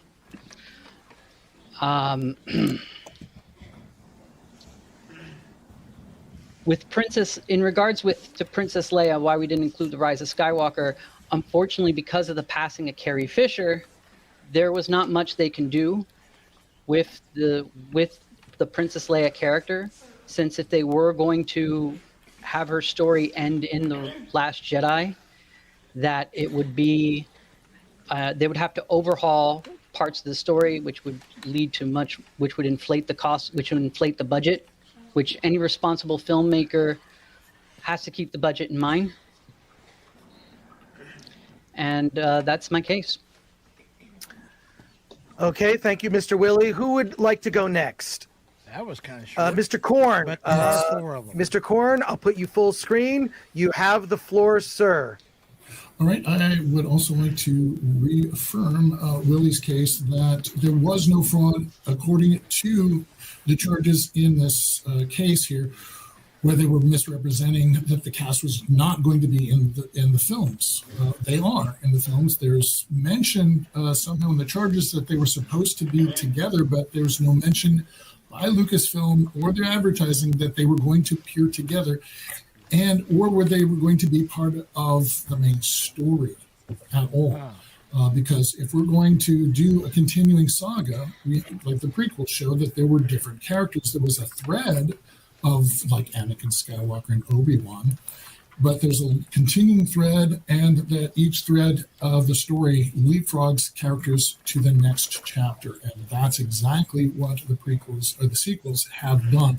Is just leapfrog with the original characters, Han, Luke, and Leia, and C-3PO and R2, and springboard the next characters to continue the saga. In fact, supposed to be seen together, or just actually in the film. Also, my base argument is also financial drive, because people have fans have been criticizing the films, but yet we've been going to the movies and filling the theater seats, and they've been raking in billions of dollars each film. So, for Disney point of view, it's not really broken because there's nothing to fix for them if it makes money.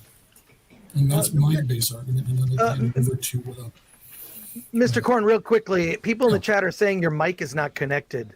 It's not, or it's very low. It's very low, yeah. Oh, sometimes when you go on StreamYards, it'll connect to your webcam mic. If you it'll say like mute and then stop camera. If you go to your photo, there's 3 little dots in the corner. You can click that, and then it'll show you all the mics on your audio, and you can select a mic there.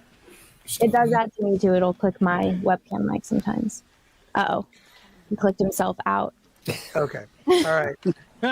Who would like to go next on behalf of the defense? Technology issues again.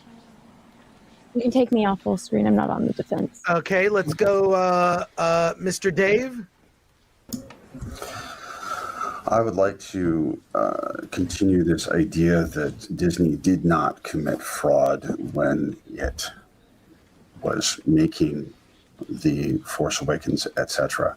If we look at the total storyline of Star Wars as begun by George Lucas, you will have episode 1 telling a generational story. It goes from the story with Luke, Han, and Leia. It goes back to Anakin as a child. This means that baked into George's potential vision for 7, 8, and 9, that those were going to be the next generation in the story. Yes, you would have holdovers, and those holdovers would play minor roles, as was shown.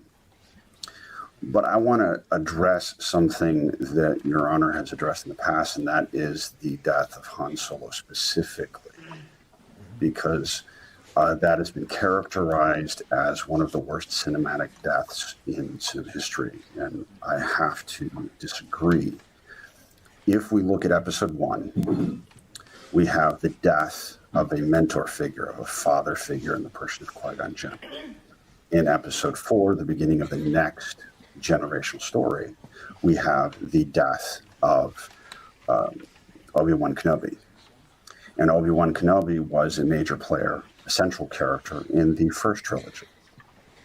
So you have to have, if you're going to keep the same story beats, the same elements that George used in the original Star Wars. He says he used Joseph Campbell's Hero of a Thousand Faces as his blueprint. And in that blueprint is the mentor character who often disappears or dies. Well, you're and saying that Han had we to have die this pattern, and it because necessarily he's like repeats Qui-Gon itself. and So you have to have one of your characters from 4, 5, and 6 be that father figure that dies. And if you're going to continue that, Obi-Wan died by a lightsaber. Qui-Gon Jinn died by a lightsaber. Therefore, in Episode 7, the one character that you have that can play that father figure and die is Han Solo. You can't have Leia because Leia is not a father figure. You can't have Luke because Luke represents the hope of a renewal or a transformation of the Jedi Order. The one character that you have that can play that role and step into that role, and is a role that Harrison Ford himself wanted to do for decades, that's Han Solo, and he died by being killed with a lightsaber. So the makers of Episode 7 honored George's vision and repeated that particular story beat with the new series. And so therefore to call that fraudulent, to call that the worst death in cinema history is not true, not fair, and certainly not something that the prosecution can point to as saying fraudulent. That's what I would like to make as a case in the defense of Disney. Thank you. Thank you, Father Dave. Mr. Gordo, or excuse me, Dr. Gordo, you're up make next. A compelling argument. If you have something to add to the defense before we go to open debate. As to the charges of count 1, fraudulent misrepresentation, do you have anything to add to your defense team? It seems like we have an audio issue here. So I am going to open things up. We have an audio issue here. Yeah, he can't hear him even. I don't know. I'm sorry, Dr. Gordo. We can't hear you. If you're on a phone, what will happen is if they play clips, you'll be unable to hear or sometimes speak. So leave and come back, and it should fix it. Yeah, exactly. Dr. Gordo, if you would just leave and return. Just refresh it and come back in. Leave studio and then come back in. All right. While that's happening, I'm going to go to a couple of chat comments Some and days questions. You get the tech, so some days the it's a tech brief break while that happens. Very quickly, Jamie G. Okay, we already got that one actually, so I'm going to skip that. I'll start at the bottom. Gary's Wizard currently channels 1, just an open. Then we will create solution. Mr. Ng, would you please be sure that post this that we create those Discord those Discord forums. I'm skipping a lot of the super chats. Yes, my daughter will do that for us. I'm not really interested in that your per daughter. se. Okay, Mr. Korn, you've returned. Yes, can you hear me? Oh, much better. It went to the default microphone, and I have this lovely mixing board here in front of me, and it for some reason decided to kick back to the anyway. You sound like a professional broadcaster, and I appreciate it. That's fine. That's why I invited on a group, because I knew, like any real courtroom, we'd have problems. A couple of until Gordo is Gordo back? Looks like he solved Gordo has not returned. All right. Some quick comments and questions here. Matthew Salcido for 5. How are you on the defense with an Empire poster in the back? Well, there you are. Perk Tube 1 for 5. KK killed Star Wars in her library with the candlestick. Okay. Ian Voss for original here in pass through. Let's skip through these. Okay. That's here and succeed. Come on, get back to the stuff. Just one open debate. And please, here we go. Or did Dr. Gordo want? It is now open debate. Or did Dr. Gordo want to present anything? Is Dr. Gordo has not returned.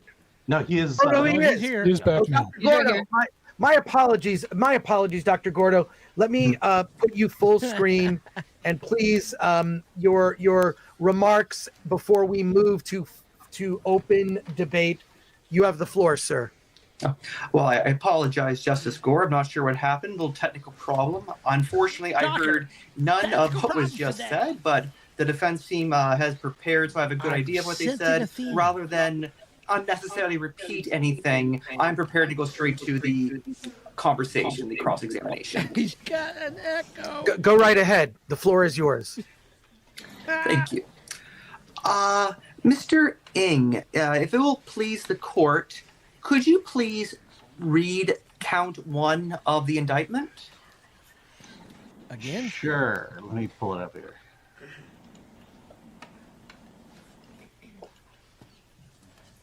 If, actually, I think, here we go.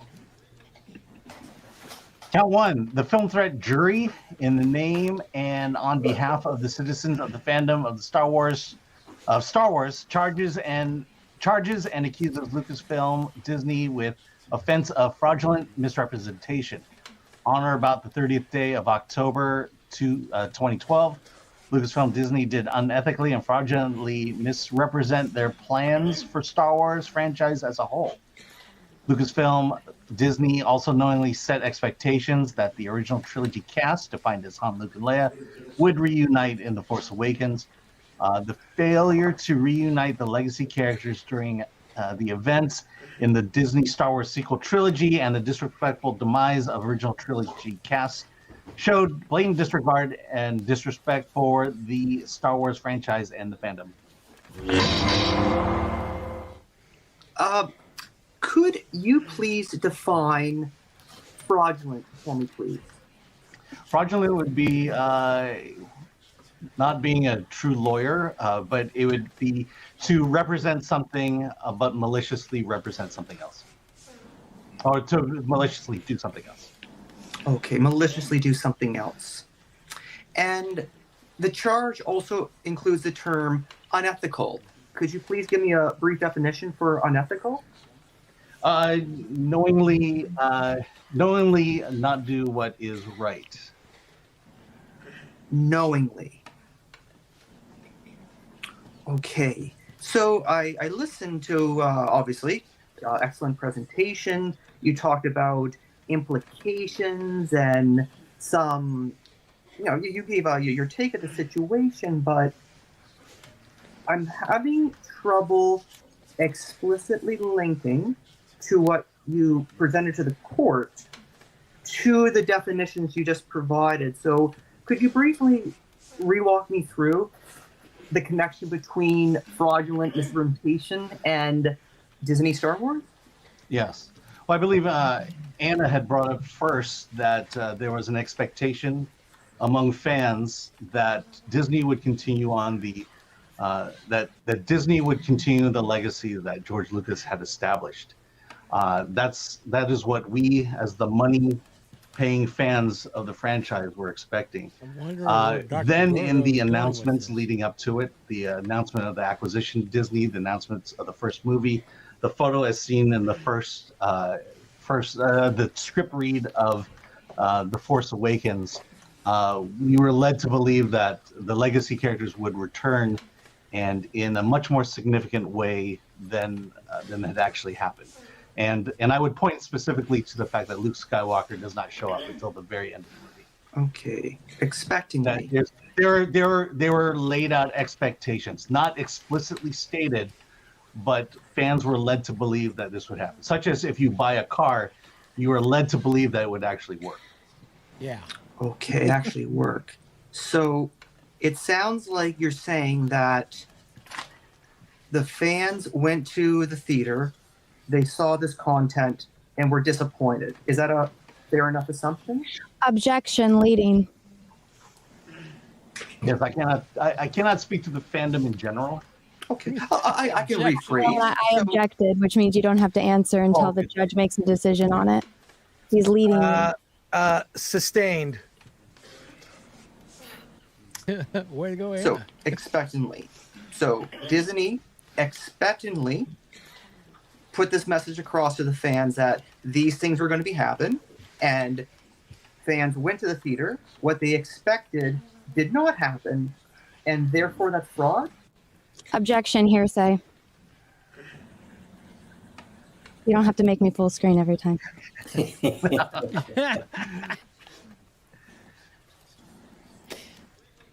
If I may jump in, Your Honor, it's not just a fan was disappointed by the quality of the film. That happens all the time. That is unavoidable and certainly not subject to litigation. But the fact that they were presented with evidence that such and such would happen in the film as far as actors appearing and then not being present in the film itself, that's a significant difference. Mm-hmm. Now, and I hear what you're saying about the car analogy. If I went test drove a car. Let me just Star Wars Celebration 2015. The big announcement was made. Carrie Fisher was there on stage with Mark Hamill on stage, and if not for a plane accident, Harrison Ford would have been there. And so the idea there that having the three of them, expecting the three of them to be together, which was planned and scheduled, we were expecting also that in the film as well. And also the term Han, Luke, and Leia is part of the pop culture lexicon. There's a reason why we hear those names, string them together in their fashion. It's a significant part of the legacy that was not honored in those films. Always. In our own preparation, we referred to them as the big three. I heard some great stories here today, great history lessons. I'm a history teacher myself, really enjoyed it. I'm just having I'm a little confused that when did Disney Star Wars explicitly state that the big three would be in this movie and all in the same scene together? Did that ever happen? Can I just say, Dr. Gordo, that now it sounds like we've moved to open debate. Now that you've engaged with the prosecution, if you'd like to wrap up your comments for in terms of the charges, we can move to open debate, and it can be less formal than we're doing right now. Everyone can talk amongst each other, but what I'd like to see you do is kind of wrap up your argument without engaging necessarily the defense. You'll have an opportunity to do that once we move to open debate. And thank you again for your for taking this so seriously. You please continue. I'm sorry, Justice. I missed. I was a little out of the loop there for a moment. I thought we were in open debate. So okay. I'm ready to proceed to open debate. Okay. Well, then let's actually formally move to the open debate format. That makes sense. Can I just say before we do that? So sorry to interrupt. We still haven't heard Gordo's point, and I would like to know his point and where he stands on everything before we enter a debate. He has the advantage of hearing where everyone else stands, so I would like to hear where he stands. Yeah. Dr. Gordo, if you would complete your statement, obviously you were leading to a point. If you could get to that, and then it's open debate, a free for all, so to speak, with limits, of course. Excuse me, Judge. Yes. In the private chat, Glenn asked if we can, after Gordo, come back to Thomas's argument because he had technical difficulties and was not able to articulate it to the jury. If Mr. Korn would like to make a brief statement before we move to open debate, we can certainly do that. I would like Dr. Gordo to wrap up, and let's get to open debate as quickly as possible. Dr. Gordo, you have the floor. Quickly as possible. I'm looking at this charge, and I am struggling to find when and where Disney Star Wars made explicit statements that were not followed up with and therefore meet the criteria for fraud. It seems to me, Your Honor, that the fans were simply disappointed. And that disappointment, that means something. That's real. That's important. But just because you're disappointed doesn't mean someone committed fraud. Thank you. All right. And Mr. Korn, if you would like to take the opportunity to make another statement or wrap up briefly, I could hear you, actually. You weren't on your best mic, but go ahead if you'd like to say something. I think I'm on my best mic now. Yes. Good. Okay. Anything you'd like to say? I just would like to reaffirm and add a little bit more to that. I did not see any actual fraud from Lucasfilm or Disney presenting 7, 8, and 9 specifically, or just 7. They did say, we have a picture of the original. You have Harrison Ford, Carrie Fisher, and Mark Hamill in this big living room setting on a couch sitting together. They are in the movie. But there's nowhere in any of the advertising that they are going to be even together in one scene together, because this is a continuing extension of the Star Wars saga, and the saga has to leapfrog and make a new chapter in the story, and you leapfrog by letting the old characters push the new characters forward, which is what I believe has happened. Explicit, Plus, I believe that the fans have been disappointed, and rightly so, I would agree, but we should also show our disappointment at the box office, and we haven't done that. We've given Disney and Lucasfilm no incentive to change anything because we keep filling the theaters over and over again, and they keep breaking in the money. So they're bottom line people, and they see profit. They don't need to fix anything, and that is my summation. Can I interject? Both Korn and Gordo brought up fraud.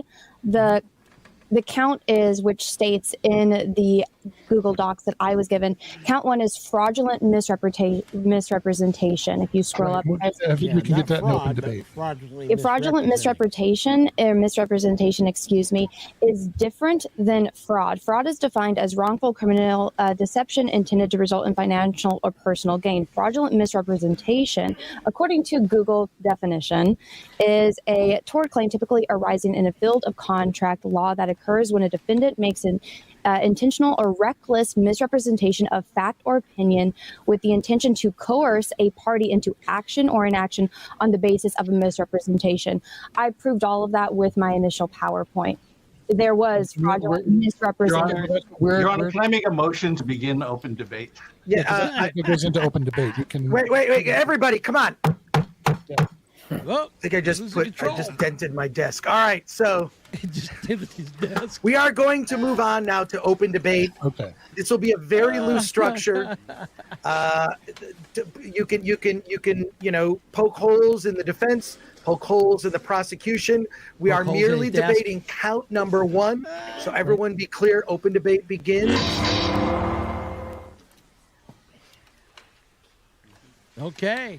Open debate begins now. The floor is whoever speaks. This is open. Can I just say, just to establish that fraud and fraudulent misrepresentation are 2 different things. Just so when we start this debate, we have that. I'm sorry, Anna. Whoever would like to speak right now, Alan and Mr. Ng and I will try to highlight whoever is speaking, and we will continue with this debate. Mr. Blackwood, just want to remind people he's been working on some sketches. Look at that. I see sketches of Mr. Toto. I see sketches earlier of Ms. Anna. I want to see. So there you go. If you could lower the iPad a little bit, so we can see. Am I the Chewbacca one? Yeah, there you go. So Thank you, Mr. Blackwood. Thank you. Open debate. Anything this that's on the Chewbacca right table there, baby. for charge number 1. Okay, I would like He to is so address good. the. I'll let Really Gordo is. after this, but I'm chomping at the bit here. Sorry. Go ahead. Because it was the fraud and misrepresentation, and I don't see either here. There was no misrepresentation. When you're promoting a movie, you're teasing people into seeing what could be in the movie. You don't want to show the whole movie because you don't have the whole movie ready. So they're just showing that there's going to be Han, Luke, and Leia in the movie. And that's it. And they're going to be continuing the Star Wars saga with also new characters. So I don't see how anything else is either misrepresented. Well, George felt that way, and it was a fraudulent misrepresentation of the deal that he was getting and the treatment of his legacy. And George, the man who created Star Wars, felt that way. Objection.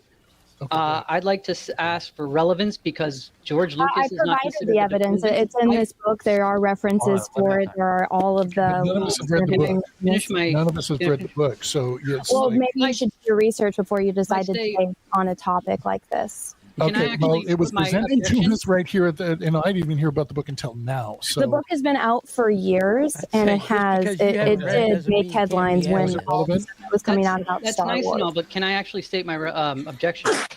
Excuse me. The objection was relevance. I'd like to state for relevance that George Lucas is not a defendant No, George Lucas is the creator of Star Wars, and we wouldn't be here without him. That's nice, but the fans are actually the wrong That's party, nice. not We George wouldn't be Lucas. fans of George Star Wars Lucas. if it wasn't for George Lucas. but he's no longer in control. I know, because it was fraudulent misrepresentation, and he got swindled out of his company and his legacy. According to him, but I mean, he can't. Has he been able to sue them successfully for that? He can't sue them. He was backed into a deal. He has spoken Yeah, out. we know about that he was backed into a deal. He's expressed that, but I mean, if he really did feel that it was fraudulent, he'd be able to sue and have a good case. That's not how it works when you enter into a business arrangement to purchase a company. Then what is? How is your case that it's? I presented it earlier. You did, but I mean, how is it relevant? The entire topic of this count is fraudulent misrepresentation, and I proved to you all how exactly that happened. Nobody read. Misrepresented the deal that they were making to buy Star Wars and protect George's baby and his legacy, which they did not do. They bought his scripts and they did not use him. They complained that there was no creative pipeline set up, but there was. He misrepresented all of the facts, and you can easily go and research all of that like I did and see. Let me give you an actual passage from Bob Iger's book. He says, George immediately got upset as they began to describe the plot, and it dawned on him that we weren't using the stories he submitted during negotiations. Again, this is Bob Iger speaking. George knew we weren't contractually bound to anything, but he thought that our buying the story treatments was tacit promise that we'd follow them, and he was disappointed that his story was being discarded. I'd been so careful since our first conversation not to mislead him in any way, and I didn't think I had now, but I could have handled it better. So there is at least gray area there that George was under an impression that his stories would be used, and was disappointed that it happened, and yet I think he knew legally he had no recourse in that case. We mentioned before how Mark Hamill basically does not appear in The Force Awakens, which is as fraudulent as possible for two reasons. One, there was that classic picture, that black and white picture of the entire crew, old and new, reading the script. Why was he even there? I mean, he must have been fetching coffee. But also, I believe that Mark Hamill himself did the voiceover for one of the teaser trailers for The Force Awakens. Now, he is a very talented voice actor, but certainly you could get any voice actor to read that material. But using him and connecting with the fans was, again, another misrepresentation of, oh, yeah, by the way, Mark Hamill, the actor you've been loving for 40 years, he will be in the story. No, he won't be. And we saw that too late. If I may, Mark Hamill was in the very last shot, but he was in the movie. Technically, he was there. I didn't say In the it. movie. Yes, technically. There were extras who had more room in the space and From a screen certain time. point of view, Mark Hamill was in the movie. So if he popped his head in, he would had be to do it. considered in the movie. Yes. But I think what you're describing is what would be considered the bait and switch. Let's just take Mark Hamill for a second. You know, if Mark Hamill is doing Mark press, Hamill. he is Mark doing Hamill. teaser trailers for it. There's an expectation that he would be in the movie, and yet he is in the. Yes, he is technically in the movie, but not in a way that is satisfying to the expectations of fans going into the film prior, not knowing anything about the movie. There were probably stormtroopers who were in the movie much longer, even though they had masks on, more than Mark Hamill. Yeah, Prince Harry and Prince William were in the movie longer than Mark Hamill. I think Yeah, Father they Dave were has something to say. stormtrooper outfits. I've got a couple of things to say. First of all, the fraudulent misrepresentation that you're talking about is between the entities of George Lucas and Disney. The charges being brought are being brought by and against the fandom. That's my understanding. And so therefore, your evidence has no bearing on the relationship between Disney and the fans. That's I would 100% disagree with you on that. And the second point that I would like to make in reaction to Chris is that if you pay attention to the grand scope of the Star Wars story, Star Wars isn't the big three. And the 16 years that existed prior to Episode 1, George Lucas proved that. There were dozens of novels, dozens of computer games.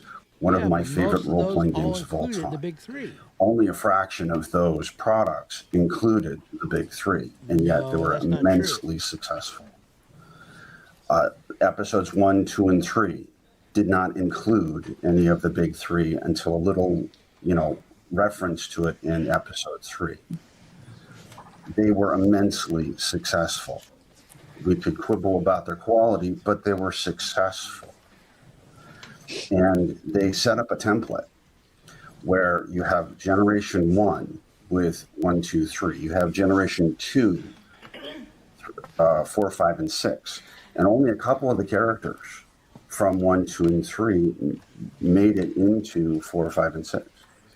And so you have a template set about by George himself where the big three are going to play minor roles or smaller roles in 7, 8, and 9. And anybody paying attention to the larger scope of what is Star Wars, and Star Wars isn't just Han, Luke, and Leia. Star Wars is our version of the Hero of a Thousand Faces. It's our story. And people through computer games and role-playing games and the novels made Star Wars their own story. And Disney continued that by bringing a new generation of characters. We can quibble about the quality all we want, but they were doing exactly what George set forth, at least in a narrative pattern. So to say that that's fraudulent, and fraudulent misrepresentation between Disney and the fans is just not true. All right, let me read out the first count. The film threat jury, the name on behalf of the citizens of the fandom of Star Wars, charges and accuses Lucasfilm Disney with the offense of fraudulent misrepresentation. On or about the 30th day of October 2012, Lucasfilm Disney did unethically and fraudulently misrepresent their plans for the Star Wars franchise as a whole, meaning George Lucas, the company, and the sale of Star Wars. Also, George was a big fan of Joseph Campbell, Power of Myth, Hero of a Thousand Faces. What you brought up earlier with Han Solo's death was the death of a villain, not a hero. It is very well laid out in not only Joseph Campbell's, but also Carl Jung's interpretation of what that means. Chris did an excellent video on it, or excuse me, Frank did an excellent video on it back in the day. But to, just go over your point, it's not just the fandom, and it's clearly laid out even in, when it first represents it, and then in the very last sentence it ends with Star Wars franchise and fandom. That would include George Lucas, the sale of Star Wars, and everything that pertains to that. I would also add to that everyone on the prosecution, I don't think any of us ever expected that the first movie, this first sequel, would be the Han, Luke, and Leia story. I think we all knew that they would be supporting characters and that they would be basically passing the torch on, to the new characters, which is perfectly fine. And I think that was our expectation. I think, though, in the promotion of it, in the announcements being made about it, even early on with, when the purchase was made, the word had gotten out pretty generally that George had scripts ready to go. And so there was an expectation that fans had. And that, we can quibble about the amount of time. I don't think they should have been in more than half the movie, certainly. But there was an expectation that the characters we beloved since 1977 would appear in a meaningful way, and they didn't in that first movie.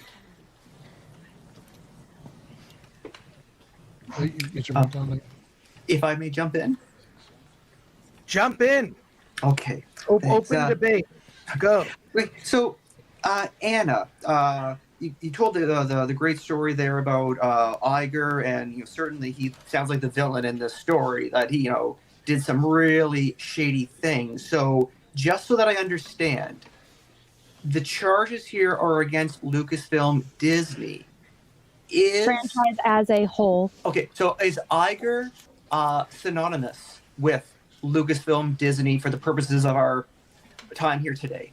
When you become the CEO of a company and you own everything under it, you are responsible. Okay, so we can use Lucasfilm Disney and Bob Iger interchangeably. Is that fair enough to say?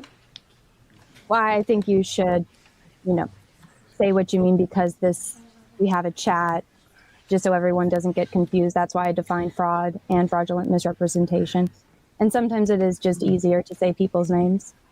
Okay, great. So my question is it okay if I proceed to refer to Bob Iger in the place of Lucasfilm Disney? Would that is that the point you're making?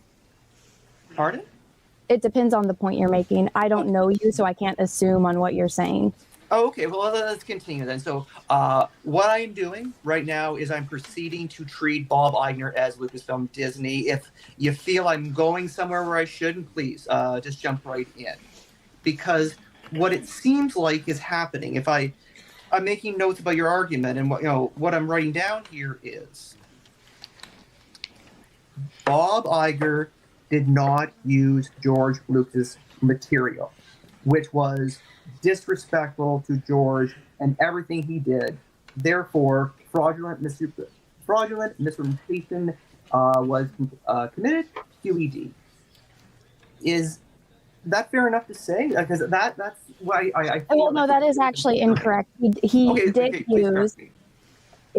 did not use his sequel treatment, but he did go on to later, changing the Star Wars Clone Wars. He did use the initial plot for Strange Magic and, manipulated it into Frozen.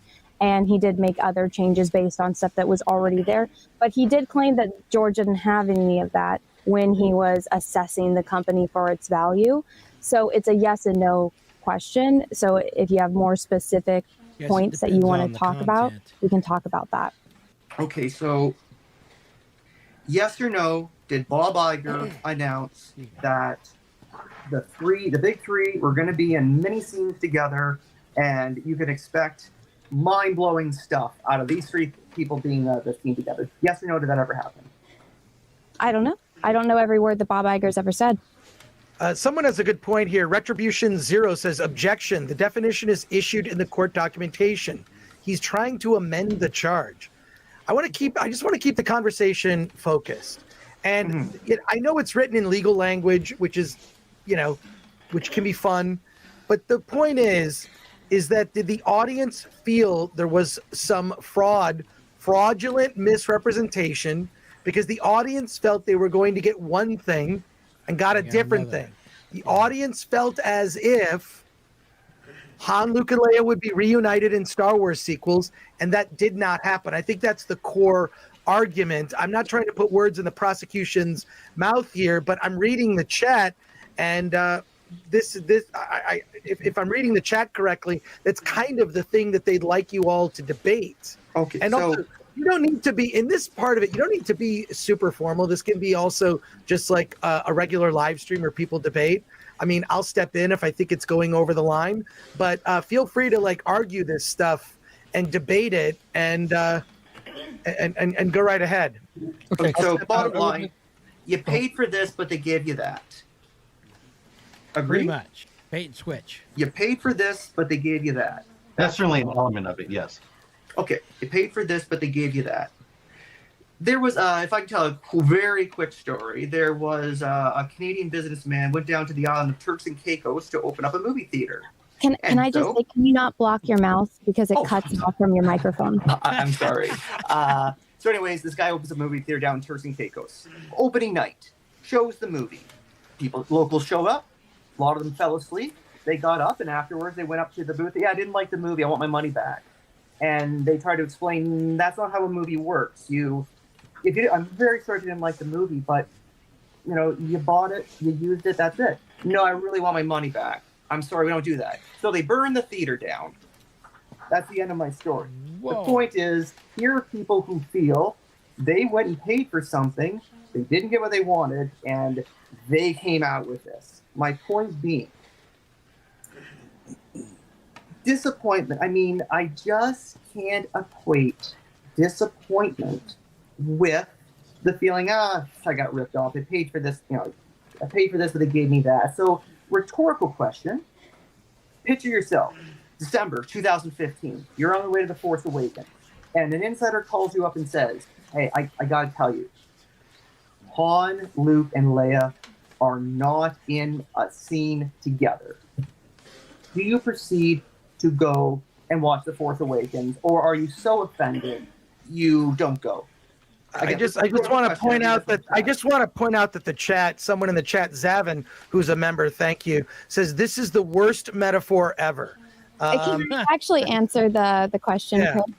Okay, sure. So I actually have a perfect example for that. I would like to point out first that it was a straw man argument.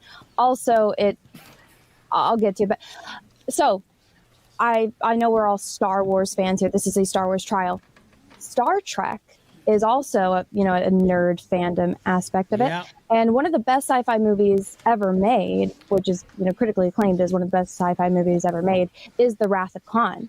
And Khan and Kirk are never once in the same room together. I mean, they talk through the screens like we are now, right, but never once are Ricardo Montalban and William Shatner in the same room. But it still has that dynamic energy, that tension, and that heart behind it. So you can do a movie where the characters aren't in the same room, never are one-on-one with the scene together, and still make a great movie. Right. So that's, an example for your point. Another point is, which I think you had one story and then you kind of went off on another. Can you make the first point again? Because I did have something to say and I got distracted by your second point. It was they fell asleep in the theater. I'm sorry. Yes. Burning it down. Burning it down. Yes. I would argue we didn't burn anything down. Svan didn't. We voiced our upset at what happened. I would argue that they burned the theater down while we were inside, and when we said, "Hey, awesome? You tried to burn this building down when we were inside. What the hell?" And they're like, "You're a racist, misogynist man baby that lives in your mother's basement." That was their answer to burning down the thing that we loved while we were there in it. Yeah, I think to your metaphor, it would be as if Disney had bought your favorite movie theater, showed a bad movie, and then all the fans burned it down. There was already a relationship with the movie theater prior to the new owners coming in, and there's that upset. Let me also make this broader point. The entire charge is the fans. Basically, it's the murder of the Star Wars franchise. The accusation that Disney had murdered the Star Wars franchise. Right.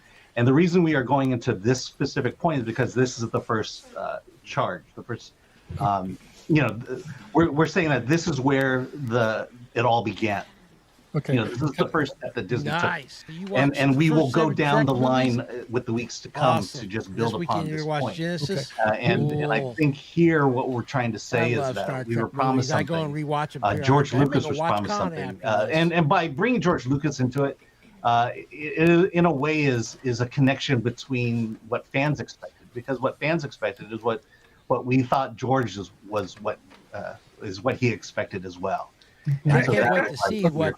Excuse me, Mr. Ng. Let me just say this. Dr. Gordo told a story where someone fell asleep in a theater. I'm falling asleep during this debate. I really want to see you all step up. Okay. Your dog is ugly. And I'm serious, Mr. Ng. You have grimaced your last time in my courtroom. Whoa, he's coming down. I see you smiling in between arguments.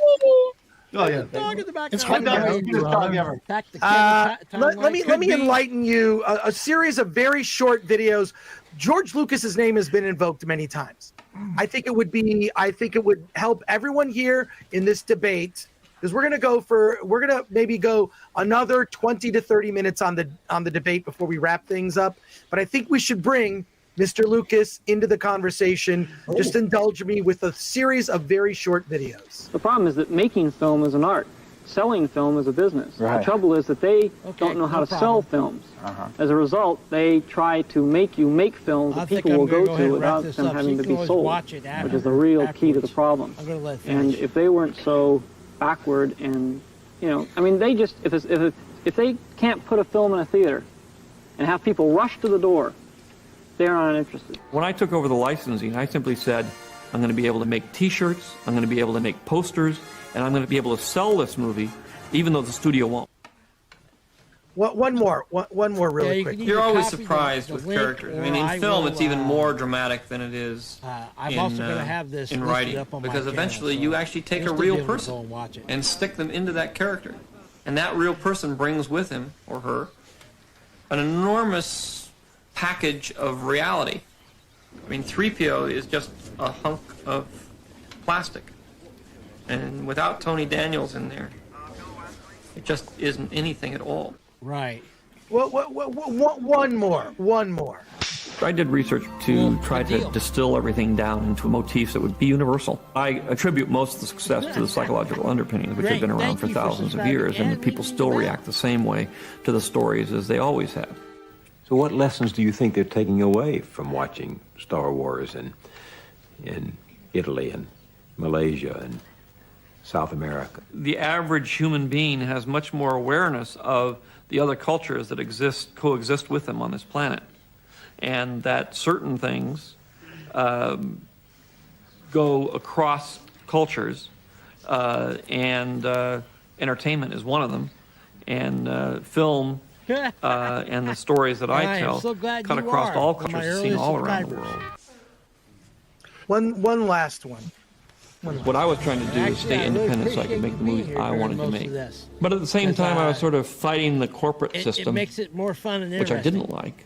And I'm not happy with the fact that corporations have taken over the film industry. But now I found myself being the head of a corporation. So there's a certain irony there, is that I have become the very thing that I was trying to avoid, which is basically what part of Star Wars is about. That is Darth Vader. He becomes the very thing that he's trying to protect himself against. Exactly. Okay. With throwing that gasoline on the fire, back to open debate between the prosecution and the defense. Your Honor, may I? Mr. Korn, yes. Okay. I still want to see how there was fraudulence and misrepresentation, or even the death of Star Wars, when even after Episode 7, the theater it sold out and made a lot of money. The Force Awakens sold out and made a lot of money. So the fans just kept going and saying, "We don't like this movie so much, we're going to give Lucasfilm all our money." So I don't know how it's dead if the fans just keep going to see the movie.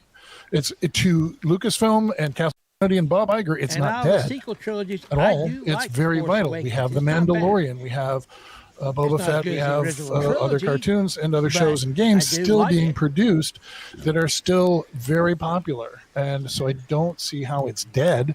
And I don't see how there was any sense of misrepresentation when they do have Father Dave pointing. episode 7. They have, the hero's journey. They have some of what is set up, because even Lucas himself Not said, so hey, I much about became season the very 3, but corporation I I definitely love set the out first not to 2 be, seasons of ironically. The Mandalorian. And he Especially the did, second season. and Oh, he man, gave that's us the good prequels, stuff. and I have to bring up the prequels because there's a jumbled mess there for the writers and producers to latch on to make it all connect to 7, 8, 9, 1 through 6 to connect on and carry on. And so there's a lot of continuity that's really hard, and they still managed to pull off what they could. And whether Lucas is directly involved or not is irrelevant. What we've seen on the screen is, and we still in Star Wars is support, but we still, the only reason it's on life support is because the fans just keep filling the theaters. And if we really want it to die and say we don't want this, we have to let them know with our wallet. 1.5. Yeah. Well, to argue, sorry, can I argue that point before you go? My colleague has the floor. I think. Not you. I was saying the guy that was pointing. I didn't know you wanted to talk, but I'm sorry. I also, sorry, I think you're muted. Father Dave, you're muted. Yeah, there you go. Just really briefly to argue your point, there is a clip out there. It's actually my intro on my channel of Mark Hamill giving a presentation to young actors where he says, just because a movie makes money doesn't mean it's good. As an example, Transformers. And you can ask any hardcore Transformers fans, the movies do not follow the continuity at all. And that's not my point, is that it's not dead, and I still don't see any fraudulent. Well, you're talking about the fandom, and I already showed you the fraudulence. You were pointing out another point, which was about the money. It's and irrelevant. They're both intertwined with each other, because if it's dead and they were, fans were so disappointed that it wasn't Star Wars, why would you go to see another Star Wars because movie? the people that are going to see Star Wars, the new Disney Star Wars, aren't real Star Wars fans. They're new And how Disney. do we know that? Well, was there an objective way Christian, to I think this was your measure point that? We're getting off track, I think. Can I speak to this? Can you hear me? Yeah. Okay. Yes, Father Dave. There's someone I know at 200 Watt Studio calls me out as disingenuous, and that I'm building a straw man. Yeah. And I think my colleague is making a very important point, and that is that people are disagreeing with my assessment that Star Wars isn't George Lucas. Star Wars isn't Disney. You just heard that, George talking about C-3PO, putting a human being in there. Film is a collaborative process. And part of that collaborative process is the audience and how the audience interacts and participates in that story. And Star Wars as a franchise is not dependent upon George. It's not dependent upon Disney. It's dependent upon us. And our interactions with it will determine the future of Star Wars, not Disney, not George. I completely agree with that. And again, for 16 years in between Return of the Jedi and Phantom Menace, Star Wars existed almost solely in terms of new content as participatory media, games. And we played characters in the Star Wars universe. And that Star Wars universe continues to live in those games. And so we will continue to make Star Wars as fans. And it doesn't matter what Disney does. It doesn't matter what George does. Real quick, Ms. Anna, many were saying you should play She-Hulk in the chat.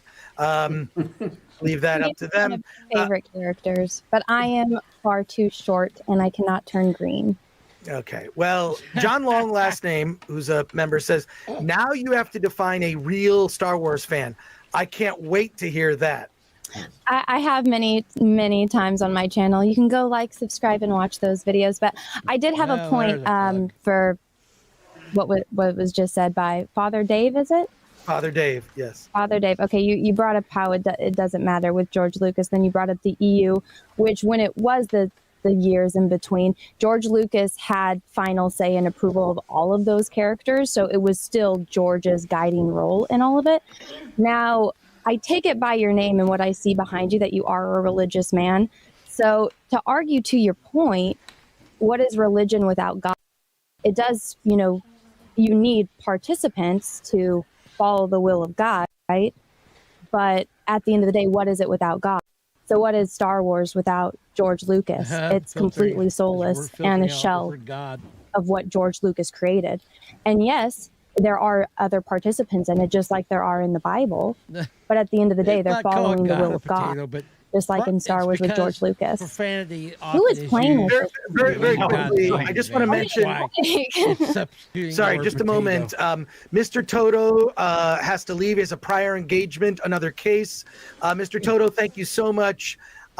You should follow Christian Toto, Hollywood on Toto. Look up Christian Toto, an accomplished writer, very active on social media. And Mr. Toto, thank you. You are dismissed. And thank you so much for your participation, your arguments, and this beautiful sketch by Mr. Blackwood, which I'm sure you'll find on Instagram. Thank you, Mr. Toto. We'll see you in a future debate. My apologies. I'm sorry. Did I interrupt you, Anna? Ms. No, Anna? but I did break the seal earlier, so I have to pee. I'll be right back. Okay, Ms. Anna will also be taking a quick bathroom break. Who would like to continue? Mr. Korn, Mr. Korn, you have the floor. Thank you. I'm jumping at the bit because Anna said what she defines as a true Star Wars fan. That's a no true Scotsman fallacy right there, right? If no true Scotsman would, no true Star Wars fan would, whatever, if you've heard of the no true Scotsman fan.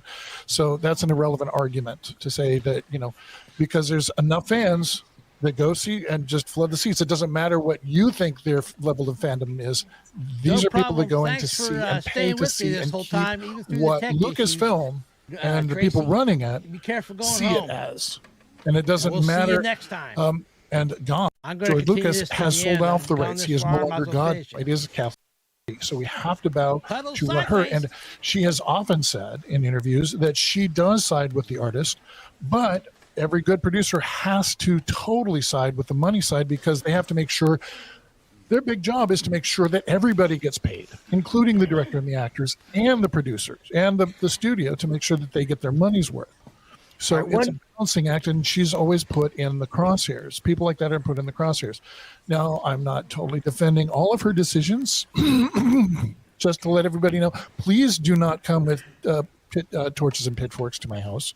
I do not defend her, but I am just saying that this is things that you're asking for an open discussion, and these are things we need to keep in mind because the fans don't completely write every bit of Star Wars. They shouldn't, because it would be a big mess. We should have some input, and if we want to have actual input that they're going to listen to, we have to do it with our wallets, and you can't say that no true fan. So, my defense is that there's, it's money. It boils down to money. If we really don't like it, then we should stop buying the video games, stop buying the comic books, stop buying the cartoons, stop subscribing to Disney Plus, stop going to the theaters. All right. Well, everyone has their finger up. Just a moment. Luke Skywalker, the young hero of Star Wars, as he evolved from script to storyboard to actor in the person of 25-year-old Mark Hamill, Luke became a projection of every young boy's adventurous spirit. The best thing about this whole film has been the kids, because they think they know me now. And since my character in the film appeals to them, they feel very safe with me. They feel like, well, I could do that. We'll start with, we're going to get everyone, Father Dave, start with you, and we'll go to Mr. Willie and continue. Well, to answer Anna's religious question, since that's my area of expertise. One of the things that you have to understand about at least the Christian point of view is that from the very beginning, the Creator created Adam in the image and likeness of man, meaning that Adam, mankind, humanity, is a co-creator with God. We see this in Genesis when God takes the animals in front of Adam to allow Adam to name them. There is a relationship that exists within the creative process, regardless of who you consider to be God. And in the case of George, his creative process, his creative process was not entirely dictatorial.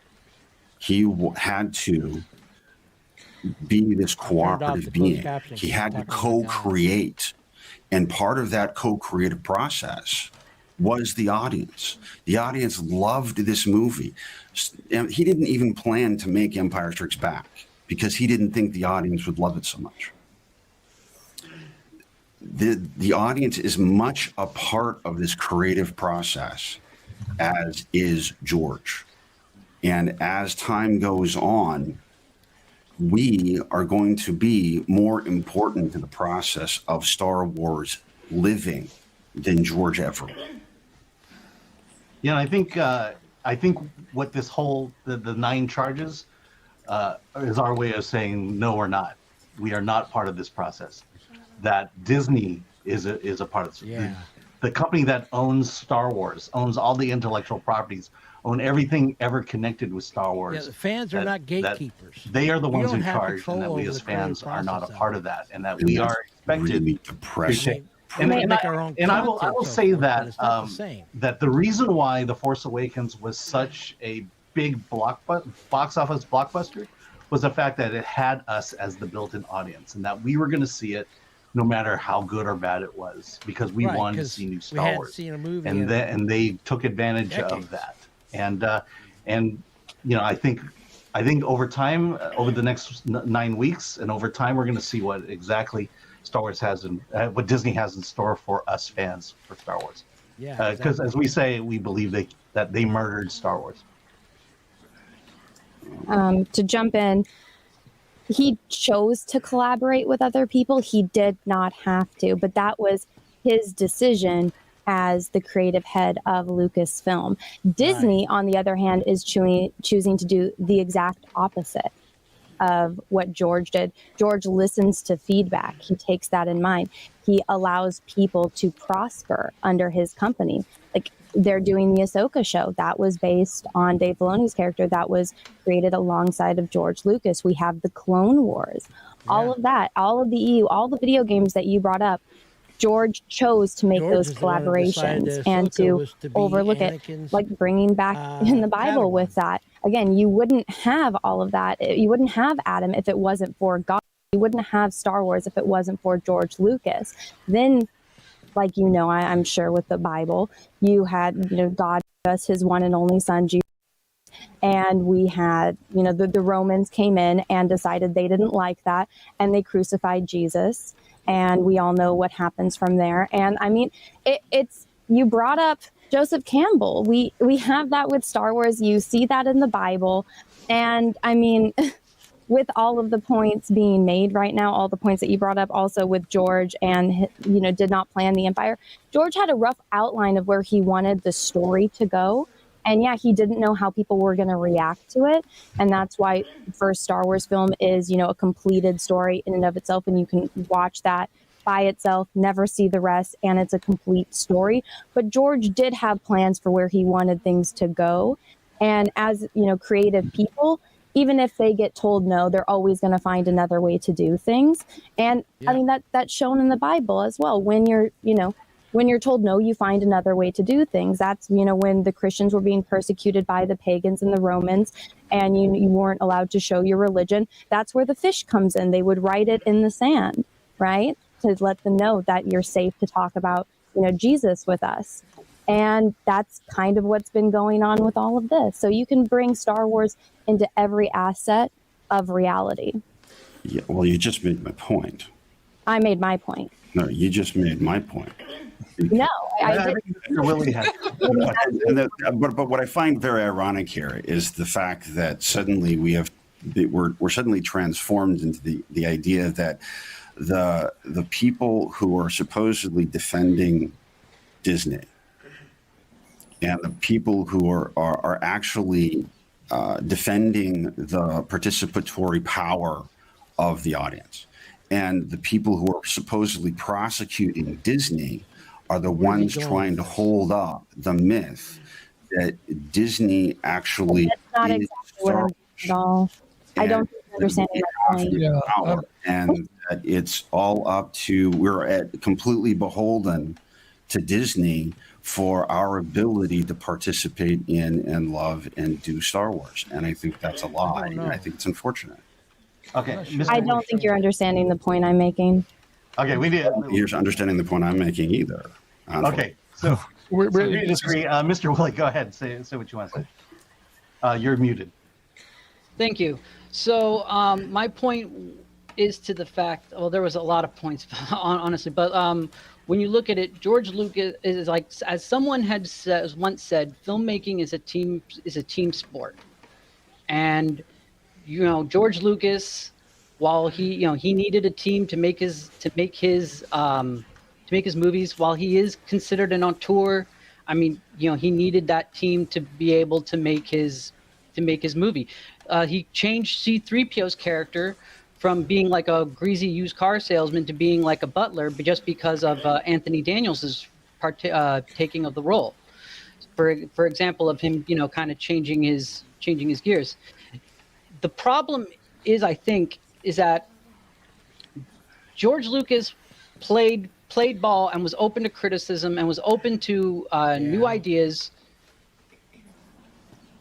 and in his own way. And Disney is doing the same. They're just doing it they're just playing their ball. And they bought Star Wars.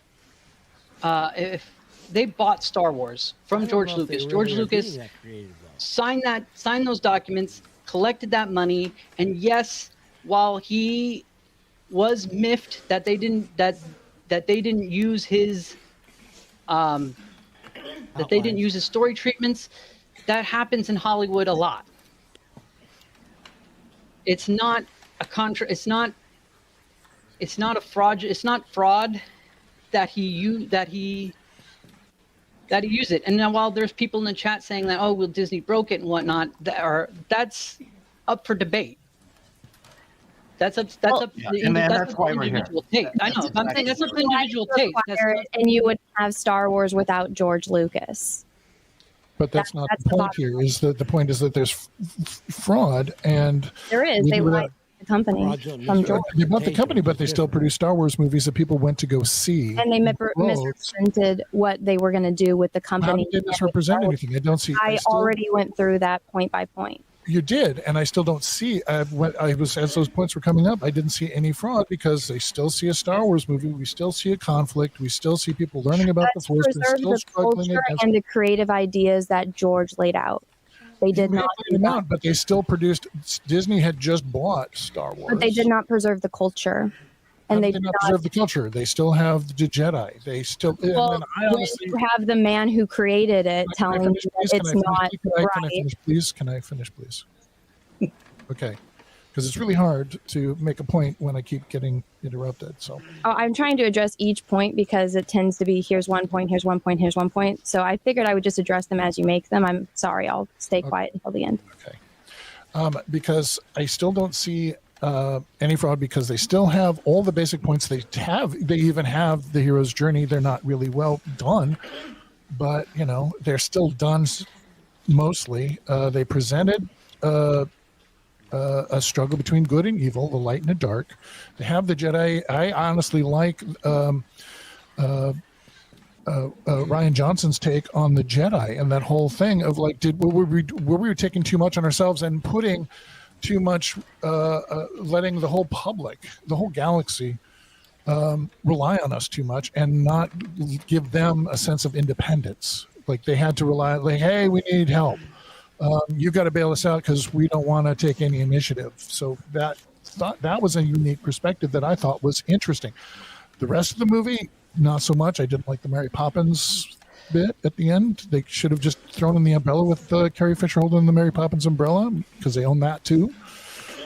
Would have just been the cherry on top, but it doesn't matter. All these things they still presented a Star Wars movie that people went to see in droves. So, and if it's dead, and to address the point somebody brought up that the movies got diminishing returns, the original trilogy, Star Wars, made a whole lot of money. Empire Strikes Back made money, but not as much. And then subsequently for Return of the Jedi. And also to say about collaboration, sometimes George he fired Gary Kurtz, who was working with him very early on American Graffiti and Star Wars and THX 1138 and Empire Strikes Back. And then he said, okay, I'm sick of you telling me no. So he hired, Eric Kazanjian and other people that just would not argue with him too much, and which is fine.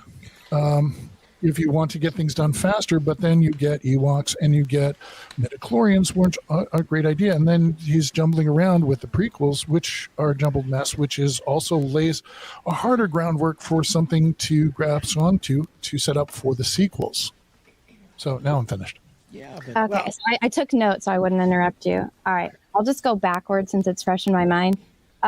With Kurtz and the creative differences, well, his ex-wife, when obviously they were married, edited. So it's like, when it comes to that and creative differences, when you work really well with someone and then something happens later like that, I think we can all understand the human aspect of that, So that one, it's like human. People don't always get along and agree on things, just like we're all doing right now. But I like the Ewoks, but that's because I was a child and I watched them, and I like cute and fuzzy things. But this is all just my point of view and your point of view. It really doesn't have. You can see the zippers in the Ewoks when you watch it in the theater. I'm sorry, what? You can see the zippers on the Ewoks when you see it in the theater. That's all. I never got to see it in the theater. But they had it last week in the theaters as a Fathom event. Did you know that? Well, no. Totally off top. Where I live, it's just all the rich people that don't want to deal with their children, they get the movie tickets. So if you go to any theater by me, unless it's 21 and over, it's right. Okay. It's all right. Anyway, carry on. Sorry, I just thought it. So yeah, I don't get to see a lot of them in theaters. But Star Wars being dead was your claims about it and how it's still making money. What about Solo? Solo lost money, and then Bob Iger came out and said Star Wars fatigue. Then the other one, with The Last Jedi have too much power and everything in the galaxy. I think you should watch the Clone Wars because there's a lot of points that plots like that in the Clone Wars and how they go to kind of more obscure planets and how it's like the Jedi aren't here. They even touched on that in The Phantom Menace when, Qui-Gon meets Shmi and Anakin. He's like, hey, like this kid's got a lot of midichlorians. Why didn't if he would have been in the inner planets, he would have gotten discovered. So there are those elements. You should also read Timothy Zahn's trilogy and then duology because they talk about I've read those. Yeah, I've seen Clone Wars, and I've actually seen I started to watch the Lego stuff, and there's some good stories in there, and people bringing up, I see in the chat, people bringing up The Mandalorian 1 and 2. Amazing. Every single episode, we had to pace ourselves and not marathon watch them, binge watch them, because I wanted to really enjoy them. And then they fired a really great actor that was playing a great character. Now they had to change everything. So that's going to throw everything out. And so you got pettiness going on.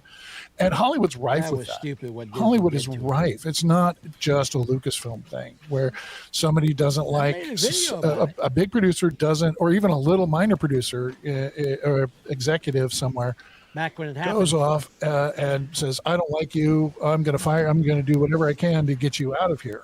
And it's not the first time this has happened. So to say that it's possibly, it might be for whatever reason, this is not new. And this is something that Hollywood just is part of the machine now. I want to, first of all, we've been going for 2.5 hours now, more than 30 minutes of open debate. I'm going to read. So we're gonna wrap up court for today. I'm going to read some super chats that people brought in. We have a lot of them. If anyone would like to drop off, feel free to exit. We'll do super chats, but we'll also continue debate in the middle of the super chats. Any comments from anyone? Any questions? Judge Gore, time in court today. If I may have 60 seconds, put me on a timer. I just have a few things I'd really like to say and be done with it. I'll give you 55 seconds. 55. So Anna, great point about Wrath of Khan. Fifth Element's also a very good example. Yes. And I apologize to the jury for being all boring. I'm a teacher. I know what I'm boring people. I do pay attention to the meanings of words because words are the closest thing we have to magic. Preciseness of language matters. My point being that the anecdote I told earlier about the theater, fans got upset. They burned the theater down. I'm very glad we're not burning things down. We're having a nice conversation here, and I'm just hearing what you're saying. I feel you're coming from a place of hurt. You were very disappointed with the quality of these movies. They really dropped the ball. The charge is not, is Disney guilty of disappointing people? The charge is Disney guilty of committing fraud, which is a conscious and malicious act. So, members of the jury, you really think they sat around like, oh, yeah, we're really going to screw these fans over? Or did they drop the ball? Thank you. I would just like to point out again, it's not fraud. Fraud and fraudulent misrepresentation are two very different. They are similar, but they are very different things. And like you said, words are the closest thing we have to magic, so it is important to distinguish that. Also, what kind of teacher are you? She said they had to be precise. Presently, I'm special education, but I've taught everything from grade 4 to undergraduate university in 6 countries. Wow. Like what subjects? I'm sorry. Oh, history, English, sociology, creative writing. And again, what I've been doing lately is working with severely handicapped children. It's called the Autism Spectrum Disorder County Class in Ontario. Wow. Oh, we're close by. I'm in SoCal too. I just want to say also, I only suggested that we wrap things up. If you would like to continue, we have so many chat comments and questions. I don't want to ignore the chat. We have been putting up some of the comments, but not reading them during this. But I want to be respectful of people's time. Mm-hmm. I'll also say that it wasn't The Force Awakens that made fans want to burn the theater down. We're basically talking about this. I believe it's right after Kenobi came out, and that was the feeling we had that Disney had finally had, that was kind of the last straw, and that's when I feel like, we seriously started thinking about burning the theater down, so to speak. Mm-hmm. But this has been over time, and we're just with this particular point stating that the foundation of where Disney has brought Star Wars to today started from the purchase of Star Wars and Lucasfilm, and that's where it all began. It kind of feels like, wait a second, this lesbian bar doesn't have a fire exit. Like, how long do we need to sit here and look around before we realize what's going on? And it does get to a point where should one recognize fraudulent misrepresentation? Is it something that you should notice, like that car analogy we heard earlier? You drive it, the wheels fall off. Yeah, you know what? I think there's some fraudulent misrepresentation going on here. Or is it something that we can only understand from years of taking it in and having? But either way, I'll speak to that. Let me speak to that real quick. I think the general feeling when The Force Awakens came out was that it was a great movie and that Star Wars is finally back. And what you do see is that over the weeks and months, that feeling started to sour a bit, and that the same thing happened when The Last Jedi came out. There was a lot of fans. I was a big fan of The Last Jedi, but half of the people weren't. We had the Last Jedi debate, and with the Rise of Skywalker, you just started seeing this downward progression, and I think that's what we're really addressing overall here. Yeah. Well, I would argue that because I know a lot of people in the chat, and I know and I know I forget if it was either you, Alan, or Anna said a little bit about Solo, is that yes, Solo was considered the first Star Wars flop. However, Rise of Skywalker, love it or hate it, it still made over $1 billion. So it's not if logic, if we're going by the same argument that, you know, because of the Last Jedi was killing the fan base, and that and that they immediately were losing money because of Solo, then why didn't the Rise of Skywalker make less than $1 billion? Luke Skywalker, Princess Leia, Han Solo, Lando. Also, based on how much a movie makes doesn't mean it's good. That's according to Hollywood. Terrible movies that make a lot of money. Yeah, that's true. Right. But in Hollywood, from the business standpoint of Hollywood corporations, that is exactly how they can tell when something is a hit or that is something is considered quality or not. Is how much money it makes. And if let me just say this. I'm looking at the numbers here. Domestic. So I don't have the global numbers right now, but domestic, Star Wars, The Force Awakens made over $1 billion domestic. Rise of Skywalker did the worst of, it did slightly better than Attack of the Clones at just over $500 million. And again, I'm talking domestic. So it didn't make $1 billion. And so you do see a massive drop off when it comes to where it started with The Force Awakens and to where it ultimately happened. Half of the box office disappeared at that point. Real quick, the chat is asking for Mauler. Mauler will be in a future episode. You were giving me hell for taking too long. How are you going to manage Mauler? What? Can you keep him? That's okay. Do we need a special time limit for him? Look, I want there to be some structure to the debate, but that doesn't mean that people can go slightly off, you know, and debate as you would in real life while you're waiting in line at a convention. I also want to say thank you to Dr. Gordo. I have a stepbrother who has Down syndrome, so thank you for working with kids with special needs. That's very admirable. I'm going to read some super chats, and we'll continue this. We will continue. You know, the audience seems to be enjoying what we're doing, and we will continue. But we've just had a lot of comments from people, and I want to make sure to get them in. I want the audience to know, the jury to know that you are being heard. So thank you very much. I'll go through these. Cardinal Thin for $9.99. Hey, Chris Studio for $2. Best episode 1 sides. CG Meat Machine for something I want. David watch. Arch for $5.50 says, "Can I just say, having watched the prequels, them for Fort Legacy serials, it was honorable." That's all I'm gonna say.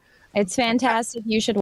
Picard. What did he say? Story was honorable even to a starship, and that is Star Trek Picard season 3. Oh yeah. That's all I'm gonna say. It's fantastic. You should watch it. Hashtag if I were on the prosecution, I would have brought that up. Mr. Ng, Ms. Anna. I was given a time limit. I had to cut down a lot. Okay, well. I'm going to notice how long you give Mauler, though.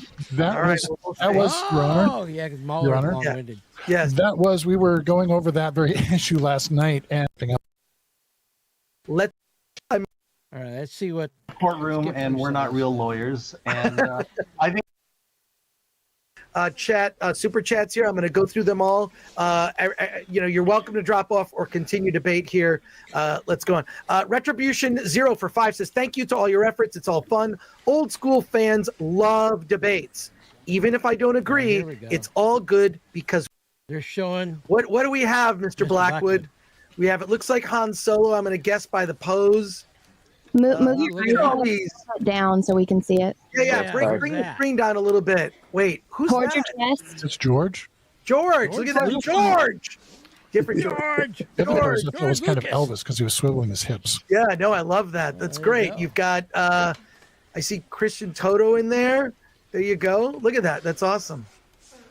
Satan West for 5. Great show. Love hearing both sides of the debate, even if I don't agree with one side. Shout out to all the guests. And Brad Best, threat level 2, has been a member for 2 months, says, Prosecution looking fine. Well, there you are. Scott McKenzie, threat level 1, has been a member for 6 months, says, is Jeff 3PO going to be subpoenaed for this case? I have reached out to Jeff 3PO, so we shall see. Last week's missed super chat for Matthew Hammond 499 says, is it too late to paint yourself gold? Oh, let's see here. And Ms. Pico Coffee in the chat, keeping it real. And making things so much easier for us on the live stream. And I'll just say, we'll see you next week. Your attendance is mandatory for Critics Court. Yes.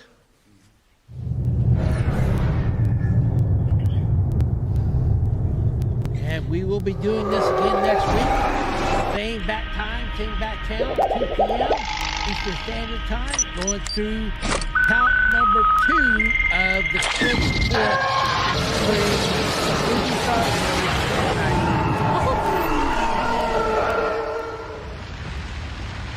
I do like that animation. Like the fuzzy dice. Okay. All right, so we're going to end it there. And I can honestly say, at least with this first time with the prosecution and the defense, I actually found arguments on both sides very compelling and made a lot of sense, especially some of the things that, like, well, what Anna was saying for the prosecution made a lot of logical sense to me, but also things that I liked Father Dave a lot. He was very plain and precise and logical with his arguments for the defense as well. And that's kind of the whole point of this. I wanted to watch this, and I thought I'd go ahead and kind of stream it. But I wanted to hear both sides of the argument. So you can make your own decision, and I can make my own decision as well on whether or not Disney Lucasfilm did actually indeed destroy the franchise Star Wars, whether or not they made them unalive. So anyway, I'm going to leave you with that because I'm the crazy old silly little geeky Star Wars penguin named WhataboutBob, and may the fish be with you, and I'll see you next week at the same time for count number 2. Later, peeps.